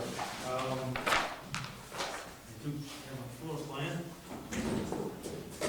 When looking at the store plan, this being the north elevation, this being the main entry, south entry, this is where all of our refrigeration is. Primarily, you know, it's probably 85% of it. And then there is some additional in this section here, and a little in this section here. These will be smaller units serving, not, well, they won't be coolers, they won't be freezers. They'll only be serving, you know, some of the kitchen elements and some of the preparation areas. So do you have a sense of how tall that equipment is? Both the stuff that's closer to the edge and the units that are in the center? I'm estimating that it's gonna be about 6 feet tall. Depending upon the curve, it could be 7 feet tall. And what about the smaller units you said that are gonna be closer to that front edge? Those may be 5 or 6, 4 or 5 feet. And how big is the parapet? Parapet in some locations is as high as 3 feet. And as a rule, it's about 16 inches jumping up to 24 to 3 feet. So it steps. So as I see on the elevation, the step in the height of the wall, that's really just a change in the parapet. The roof is a continuous plane. That's correct. Okay. It does slope to drains in the center, and we have kept the roof drains. I mean, there are a lot of things we've incorporated in this design that are really about sort of the people involved making it design decisions as opposed to saving money. And some of those, a few of them, rather than taking that water down on an outside surface with a downspout, which a lot of retail structures do, because they don't want to deal with internal drainage. We have internal drainage because we don't want the exterior of the building to have all of these, three-sided gutters. As well, we don't have any vents showing louvers on our building because we're going through the roof with everything. There may be a few around the down the road, but I think they would be very minimal. I can't speak for the other stores. But as we know it now, the restaurant will go through the roof and the Healthy Living Market will all go through the roof for ventilation, which I think is a nice attribute.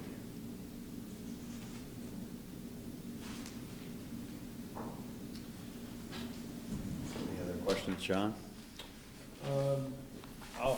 I'll pass for now, and let somebody else have a question. Okay. David? The only one I have is on the view from the third floor. You have a different sign on the building, but I'm assuming it's because you just used a different drawing and stuff, so. Paul?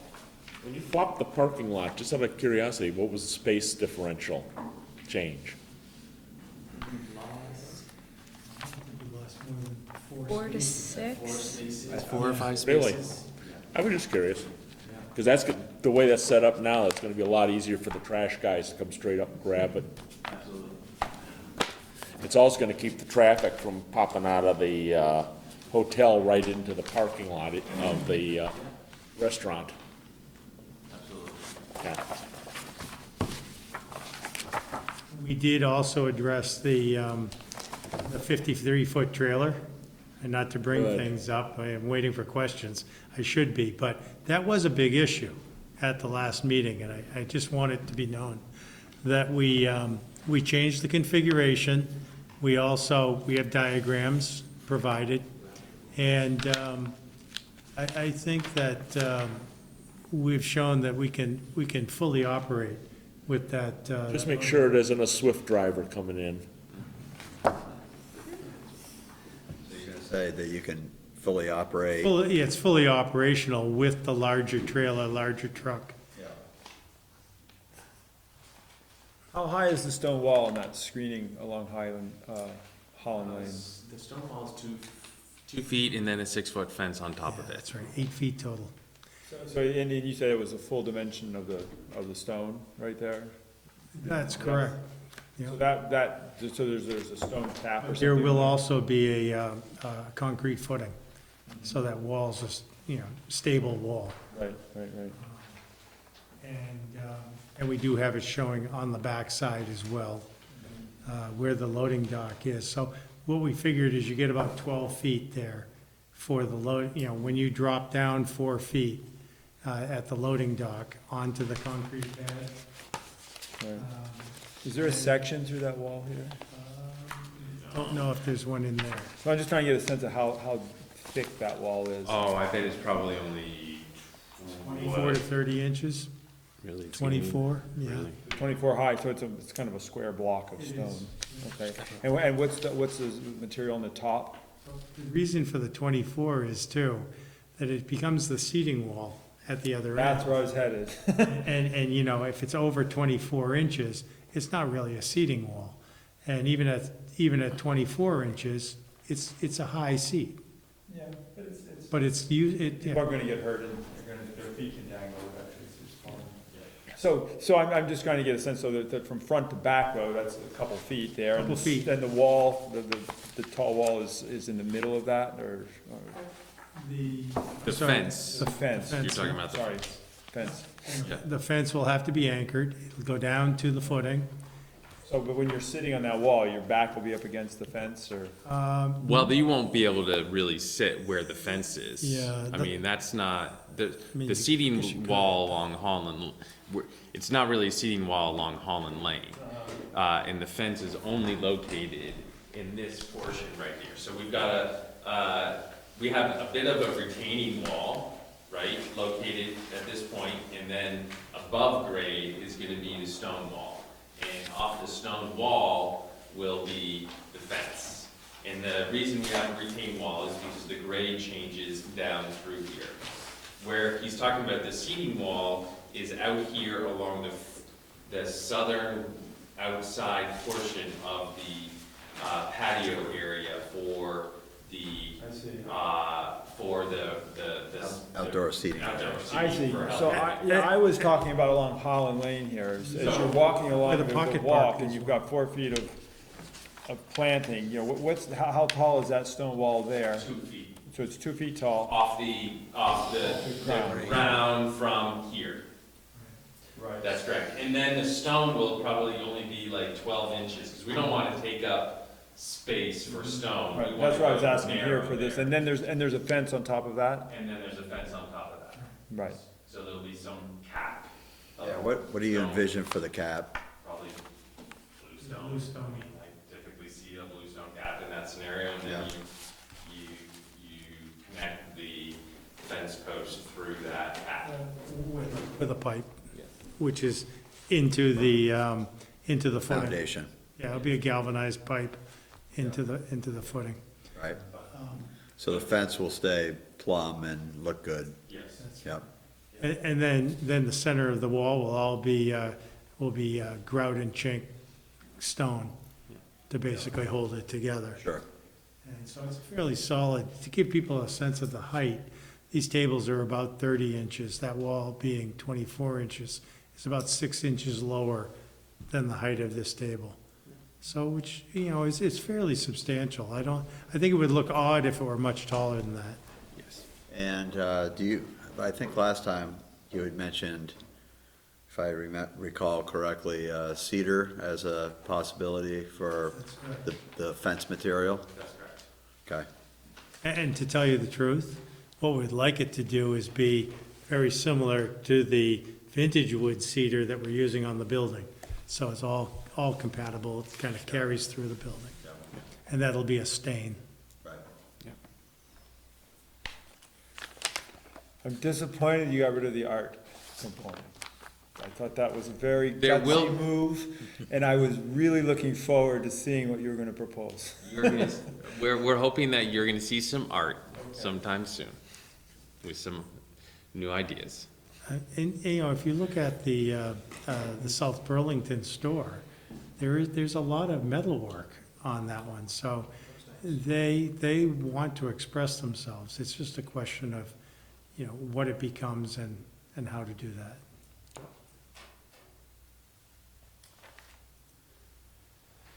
Anything else?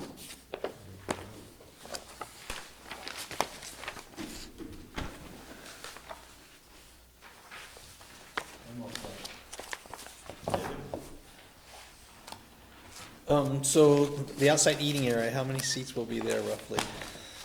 We actually I think we said, calculated that. 40, I think we could do 36 to 40. Yeah, I think we say But 36. Well, yeah, 36 is what we're planning for.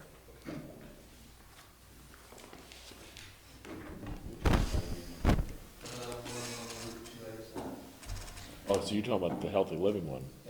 Yeah, Route 2. I was just curious when you said that, because I was thinking, you'd mentioned there's gonna be some kind of outside eating at the other end, and that I don't hasn't know been. how many seats will go there. It depends upon how many tables and what the configuration. I expect we'll see that at a previous, Yeah, or a that's not- future that's not defined. application. Yeah. We wanted to show that we're doing a patio and we want to show the elevation, because we want to build the building. But then as we get a specific tenant for that area, we'll revise that. could be a beer garden. No, I'm just kidding. Oh, don't go there, we've already had the whole business about inside, outside entrances. Paul, any other questions? Oh, I'm good. Okay, are there any questions from the audience? Want to make a note? So, I have two other things I want to ask about while everybody's in the room. On sheet L 90.1, toward what I guess would be the northeast corner of the building, there's something labeled pallet storage area. Can you guys talk about what that's going to be? Pallet storage is a requirement, and obviously they have pallets as a byproduct of their shipping. And they come in and they leave. They need to be stored somewhere and taken out. We had planned to have an enclosure, a fenced enclosure, that will be, again, like the cedar fence, so that they're not stacked as outdoor storage. They're actually enclosed storage. So It'll be near the loading dock area. I think it would be good for final plans to have a, just a small detail memorializing that that's got an enclosure around it. The other thing, I'm always the bike guy. It's not honestly because I'm the one who rides to work every day. So you'll note in the parking table in the staff report, we're talking about generating a requirement for about 14 outdoor bike parking spaces here. And that same sheet L90.1 shows an inverted U that can accommodate 2 bikes proximate to the healthy living door.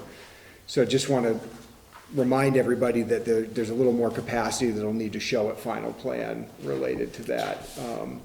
And one of the things that's interesting comparing this healthy living site to the South Burlington healthy living site, whether you're talking about bikes and bike racks or pallet storage or any of those things, is there's almost no backside to this site. Everything's quite exposed. So if you were to go to the healthy living site, you would see a bike rack that's proximate to the door, that's clearly for customer use, and then sort of a classic wheel bender rack sort of off in the back of the site that presumably is overflow and used by employees back where the pallets get stacked. So this is a site that needs to accommodate those things generally in a more visible way. And we certainly, from the perspective of the comprehensive plan of Williston, do hope that people are walking and biking to the site. And I think you'll get good use of those things given the infrastructure that's coming in here. So just make sure those numbers line up when we get to final plan. Can you walk me through the pallet storage again, please? I wasn't quite following that. Sure. On the pallets, as they come out, they're unloaded, they're taken, and then they're kind of taken away and returned. But then we need storage for those. And we're looking at an area right inside, and on the final plan, you'll see a fenced area, pretty much aligning with where the walk or stair into the building is there. And we'll have probably a 3-sided fence, which will be the same fencing material that we have here. So allow them to open a gate, much like it would be in the trash enclosure here. Allow them to store the pallets, remove them, and keep them in an area out of sight. Great. I got it now. So Thank you. if you're talking quantity pallets, what are you, 10, 20? At a time? Yeah. Not that many. Less than 10. Less than 10. Less than 10 per day stored. I mean, they get removed, so it's just short-term storage. Okay. How do they get removed, just out of curiosity? So normally when, like, a big truck comes, they take them back with them. You get a big truck every day, so they then go away. Oh, okay. So the trucking companies are in a kind of a turnover of the, Because they can reuse them. right, okay. Like gas cylinders, I guess. Yeah, okay. But given the outdoor storage requirement, we have to enclose it, and that's the reason for it. And that's important. So that's such an important gateway, that area. Yeah, I mean, the plan that I'm looking at here, it has an arrow showing it right in the front of the In the building. green space. In the green space. It's You can notice just- intended to go to the side of that. Okay. I did have another question. Did you, oh, sorry. Go ahead. So there was did you have any comment on the staff suggestion about trash cans? And that, you have no objection to putting some trash cans in here to? Yeah. And who's gonna be responsible for emptying those? It's gonna be part of the common area maintenance requirements for the entire commercial property. Okay, so you're gonna have a guy that's gonna be driving around this little vehicle, picking all this stuff, okay?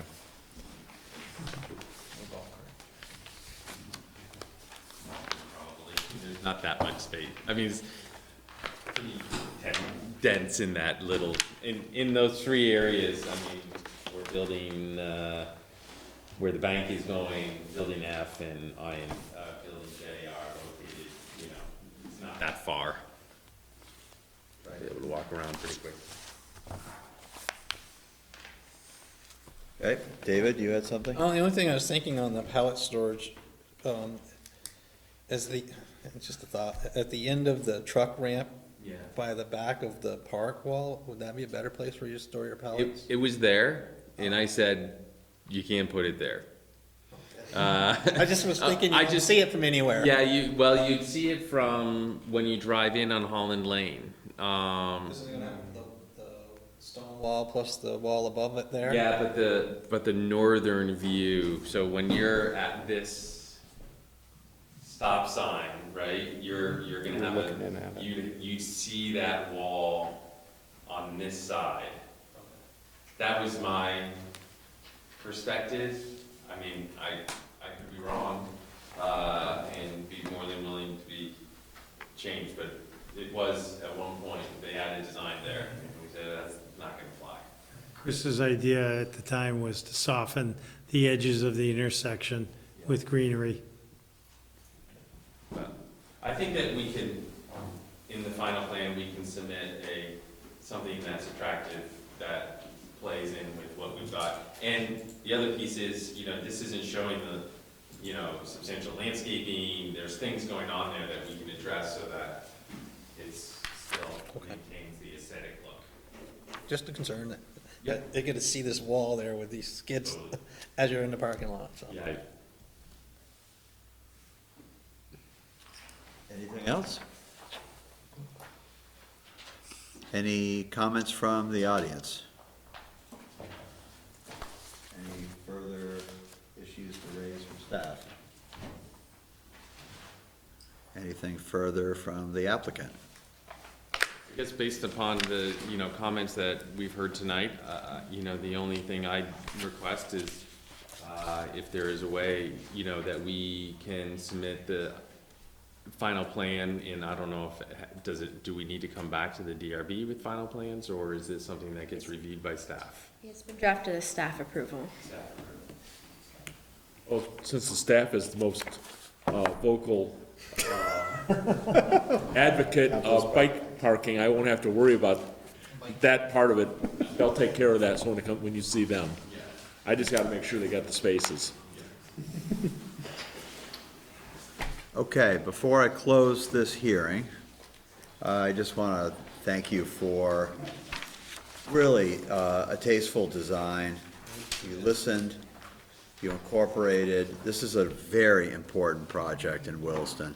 So I just wanted to extend my thanks on behalf of everybody in the town. Thank you.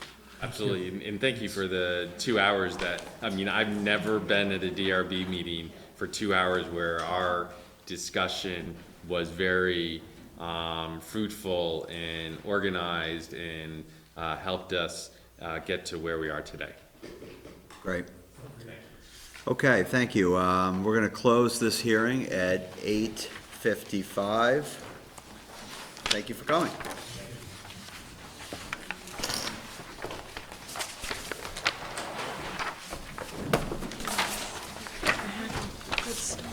Yeah. Oh, the plow jockeys are gonna appreciate the change in the parking lot as well. Pushing that snow down to the end.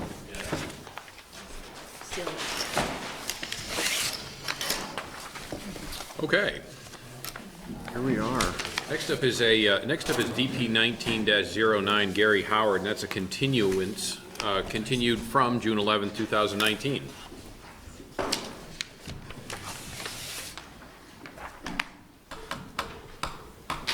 Gary Howard, 697 Butternut Road, Williston.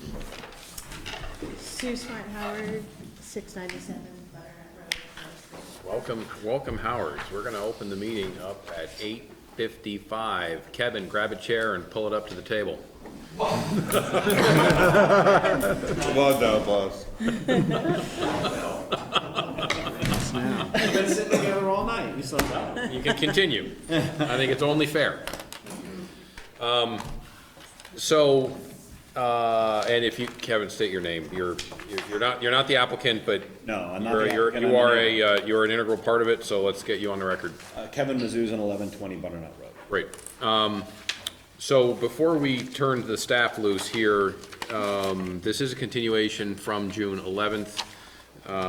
It was one of the more interesting hearings that we've had recently, maybe ever. I see a new site plan that we're here to talk about, different from the one that we had last time. I'm assuming, which I probably shouldn't do, but I am assuming that this is something that all involved have agreed upon amongst the applicants and the abutters. And so we're going to talk through it. Kevin, I did see a letter that you had sent, so that and it is in our packets. So with that in mind, I'm going to let the staff kind of bring us up to date on where we are and see what we can come up with.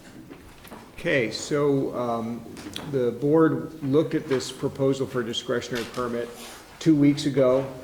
We're talking about a residential subdivision in the agricultural rural residential zone. We're talking about a parcel of land large enough to require 75% of it to be set aside as permanently protected open space. And as the board members may recall, the discussion was mostly last time about the configuration of Lot 2 and especially Lot 1 on the site. And there were also some discussions with the board about what that leaves behind in terms of the shape and configuration of the open space lot. And we were talking a little bit about the bylaw requirement for contiguity between protected open space in a subdivision of this type with protected open space in other off-site parcels. And in this case, we have two of those, the Bruce property and the Isham family farm property, both on that southeastern corner of the subject parcel. So the applicant requested a continuance for a 2-week turnaround to confer with the neighbor whose property you can see there adjacent to the subject parcel to talk about adjusting the proposal a little bit.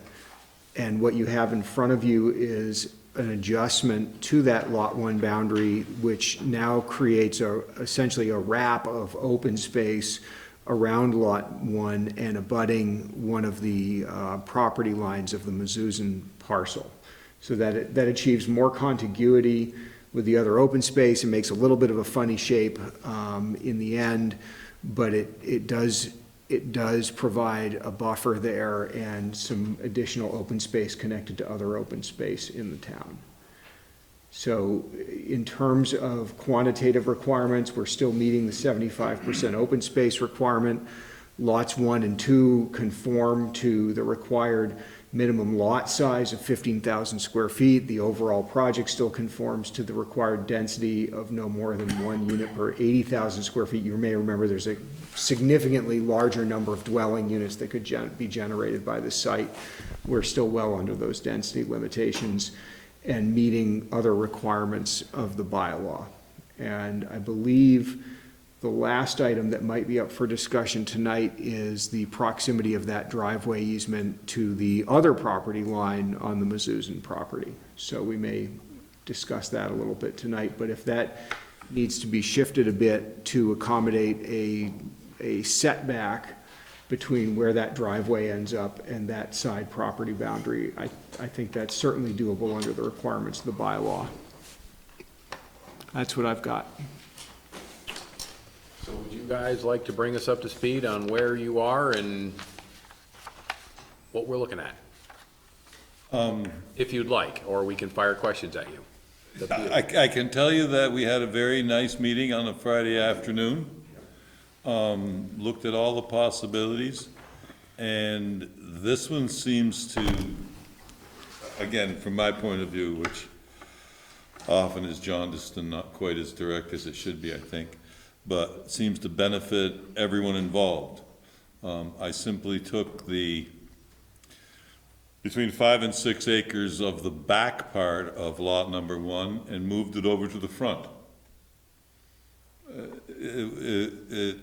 And left 100 feet down the sides to make the continuity between Bruce's and Isham's. Moved nothing else, changed nothing else, took 1 block of land and moved it. The piece that Emily put in your folders, that triangular end wasn't to scale. It is, on the one I handed out tonight, it is. So there was no change in the amount of open space versus lot size at all. It's been calculated by the surveyor to 12.32 acres now, which is what it was before. All right, so the one you handed out, this is to scale. The one that's been highlighted is not to scale. It's not, right, and I couldn't, my surveyor couldn't get me I took this off a PDF that he sent me to say, is this okay today? And I couldn't get him to print it out on the right paper and stuff, but this is as close as I could get at Staples. Okay. So what we're looking at, everybody on the board, any questions about what we're seeing?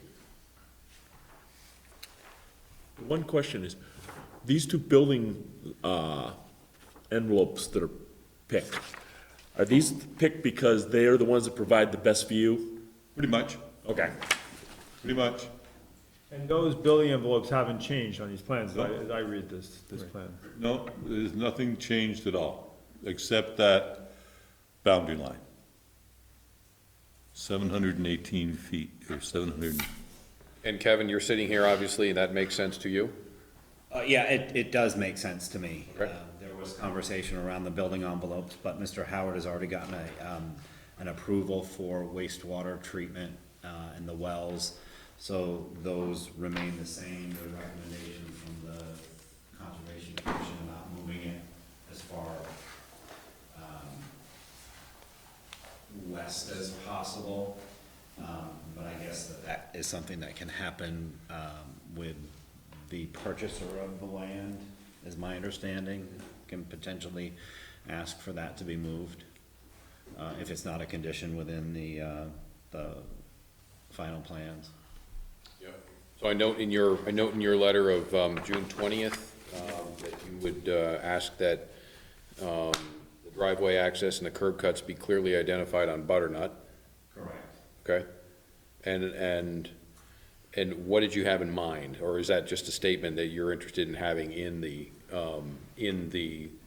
conditions? Yeah, in having a conversation with Matt about the driveway and it just not being clear on the site plan, I'm confident that it will be delineated on the final plan, but I'm just concerned as to where that is. Well, so if we talk about your second point in your letter, right, having a 50-foot landscape buffer around the entire boundary, that in my mind will shift that driveway, correct? Yeah, that would probably make that driveway have to be a little further away. You know, that's a staff recommendation to have a 50-foot landscape buffer around the entire boundary of the subdivision, and I support that. That would definitely alleviate that issue as far as where I perceive it being very close. Right now, it looks close. Okay. There is the easement there, the right of way for the parcel that goes all the way to lot 5. So will that easement need to be moved if there was a 50-foot buffer all the way around the subdivision? I would recommend that it is, simply because an easement means you can build a driveway in it. Right. And it's it's easier to just say, you gotta put the driveway in the easement, to say, well, there's this easement, but you can only use this part of it. So when we're communicating with future applicant, so what I would recommend, if the parties are amenable, is that the final plan come in with that easement, slid a little bit away from that property line to accommodate the landscape buffer. I'll also note that it's currently a 65-foot wide easement. The bylaw is only gonna require 40. 65 may be desirable for other reasons, including just where you end up having to land the driveway. But our constructed driveway requirement is only 20 feet wide, remember? So we're, 12 feet clear, 12 feet of gravel and 4 feet clear on either side, somewhere inside of an easement that's at least 40 feet wide. So if you look at what's on paper right now, it's scaled at 65 feet wide, so you can lose 25 feet of that and be down to 40, and then just take that width and slide it out of the way to maintain a 50-foot buffer off of that property line. Gary and Susan, are you on board with that? Yeah. Okay, all right. Questions from the board? Nope.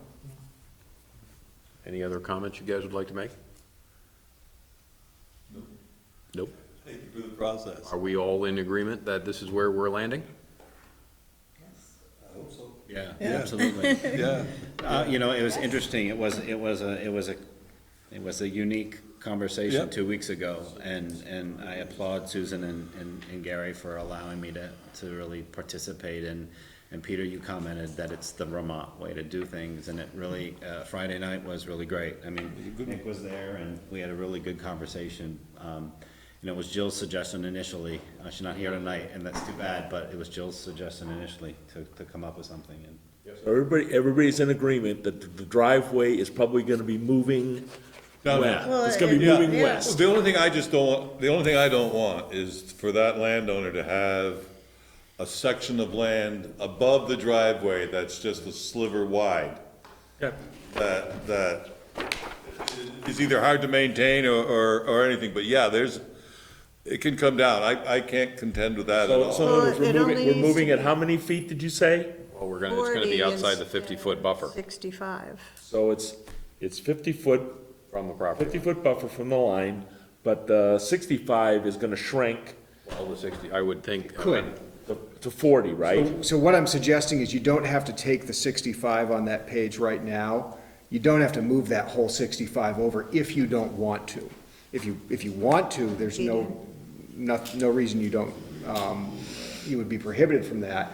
But my point is, the whole thing, you don't have to take that 65 and move it 50 feet over. You can chew 25 feet into it and expand it 25 feet on the other side. Achieve compliance with the bylaw and get the 50-foot setback to that property. We'll figure out some language that seems to work with that. Sorry, when you draw it as something bigger than 1 inch equals 300 feet, it'll be easier to see. Right, we're talking about a distance 50 feet, from me to the door is the distance we're talking about. And Paul, you had mentioned, would a 50-foot buffer affect the wastewater treatment, and it's 50 feet away, so it shouldn't affect that at all, so. Okay. The approved state plans that Gary's already submitted are good to go. So in other words, we're basically talking about 25, moving it 25 feet up the road, potentially. Okay. Anything else from the board? Nope. One more time, guys. Everybody okay? Very good. Anybody in the audience wish to say anything? Add anything? Comment on anything? Okay. Thanks for coming. Glad this worked out. Thank you. Thank you very much, sir. Okay, we're gonna close DP 19-09 at 9:10. Have a great evening. We should get Wi-Fi going, this is pretty good for site plans, considering we have it all. Williston Development Review Board is gonna go into deliberation. Like pallet storage. I wonder if our new tech people can put that on H drive. The website. What's that? I missed They'll have that, have H drive for access. It's gotta be, I mean, we can ask the question about it. But then when I saw Reading it.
Okay, great.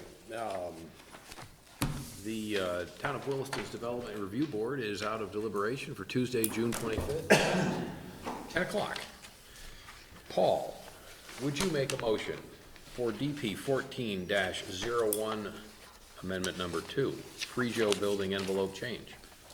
As authorized by WDB 6.6.3, I, Paul Christensen, move that the Williston Development Review Board, having reviewed the application submitted and all the accompanying material, including recommendations of the town staff and the advisory boards required to comment on this application by the Williston Development Bylaw, and having heard and duly considered the testimony presented at public hearing of June 25th, 2019, accept the findings of fact and conclusions of law proposed by staff, and approve the proposed amendment to DP 14-01, amendment #2. This approval authorized the applicant to file final plans, obtain approval of those plans from the staff, and then seek an administrative permit for the proposed development, which must proceed in strict conformance with the plans on which this approval is based. Thank you. Do I have a second? I'll second. Pete seconds it. Any further discussion? All in favor? Aye. Aye. 5 ayes, no nays, motion carries. John, would you like to make a motion for DP 19-11 Adams subdivision? Sure. As authorized by WDB 6.6.3, I, John Hemmelgarn, move that the Williston Development Review Board, having reviewed the application submitted and all accompanying materials, including the recommendations of the town staff and the advisory boards required to comment on this application by the Williston Development Bylaw, and having heard and duly considered the testimony presented at the public hearing of June 25th, 2019, and the findings of fact and conclusions of law proposed by staff for the review of the DP 19-11, and approve this discretionary permit subject to conditions above.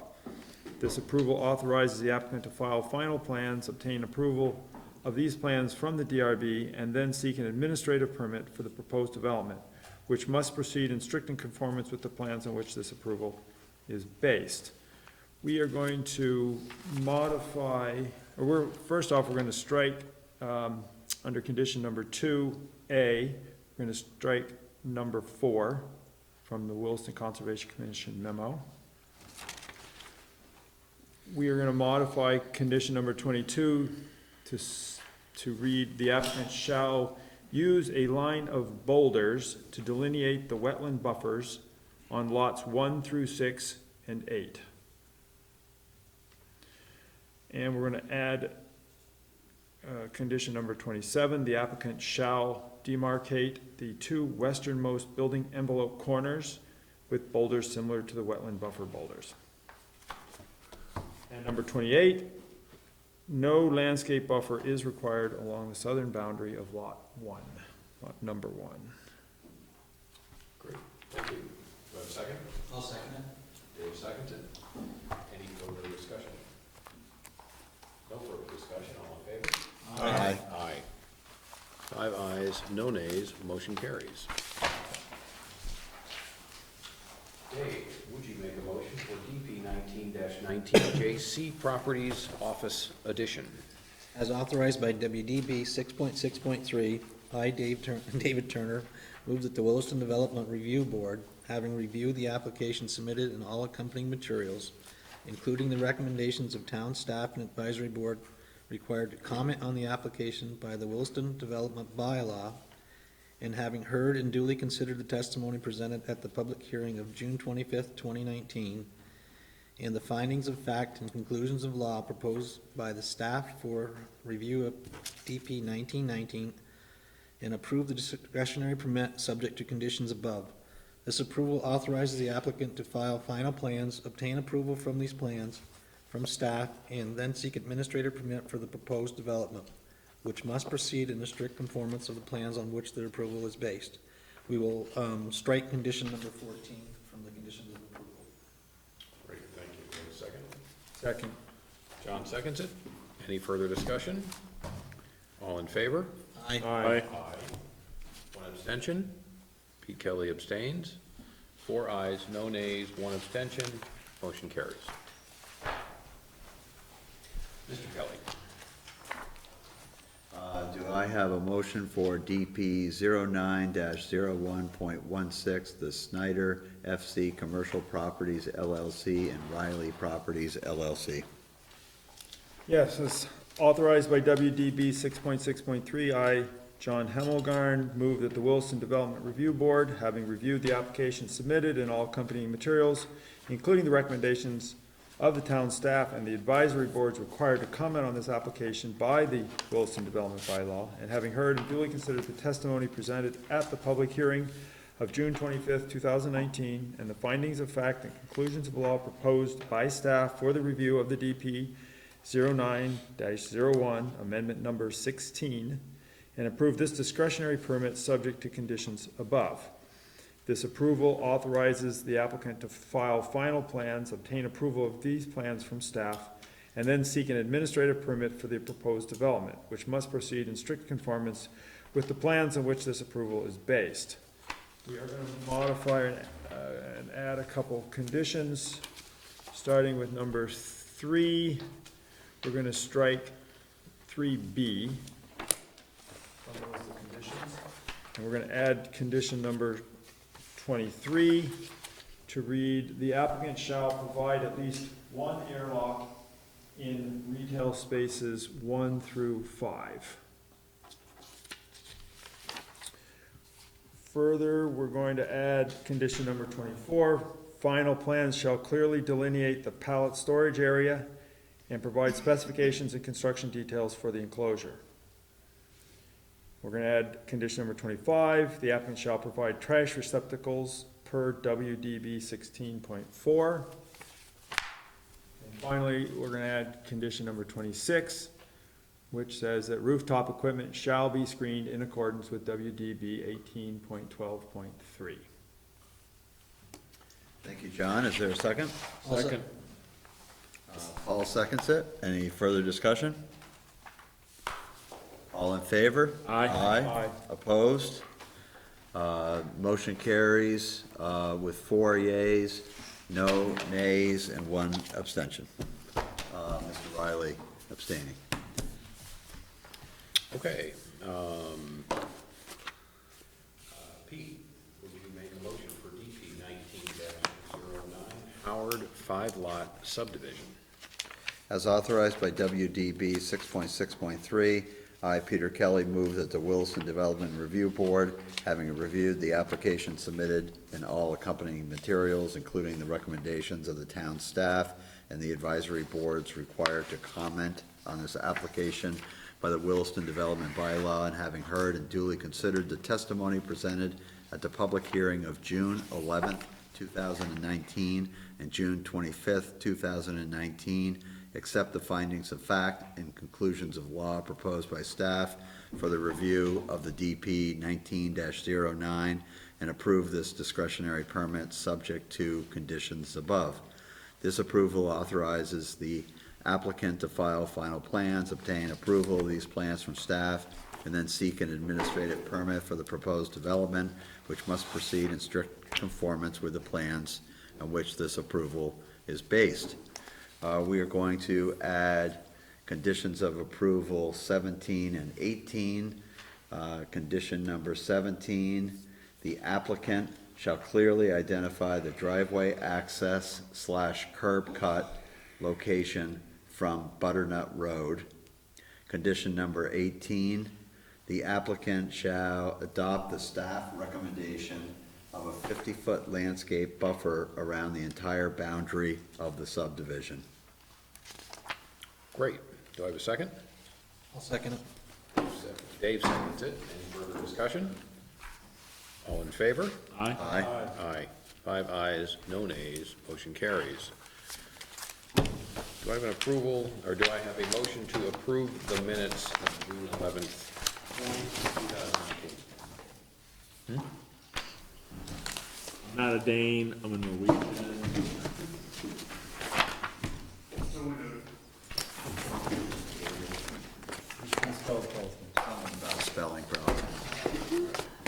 know who you are, Paul?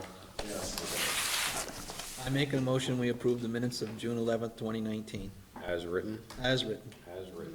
Do I have a Well, second? with Paul's name corrected. With Paul Christensen's name. Yes. So noted. Do I have a second? I will second Pete that. seconds it. Any further discussion? All in favor? Aye. Aye. I abstained on that 4 ayes, 1 abstention. Do I have a motion to adjourn the meeting at 10:10? Thanks, guys. That was good. That was an hour and 20 minutes faster than I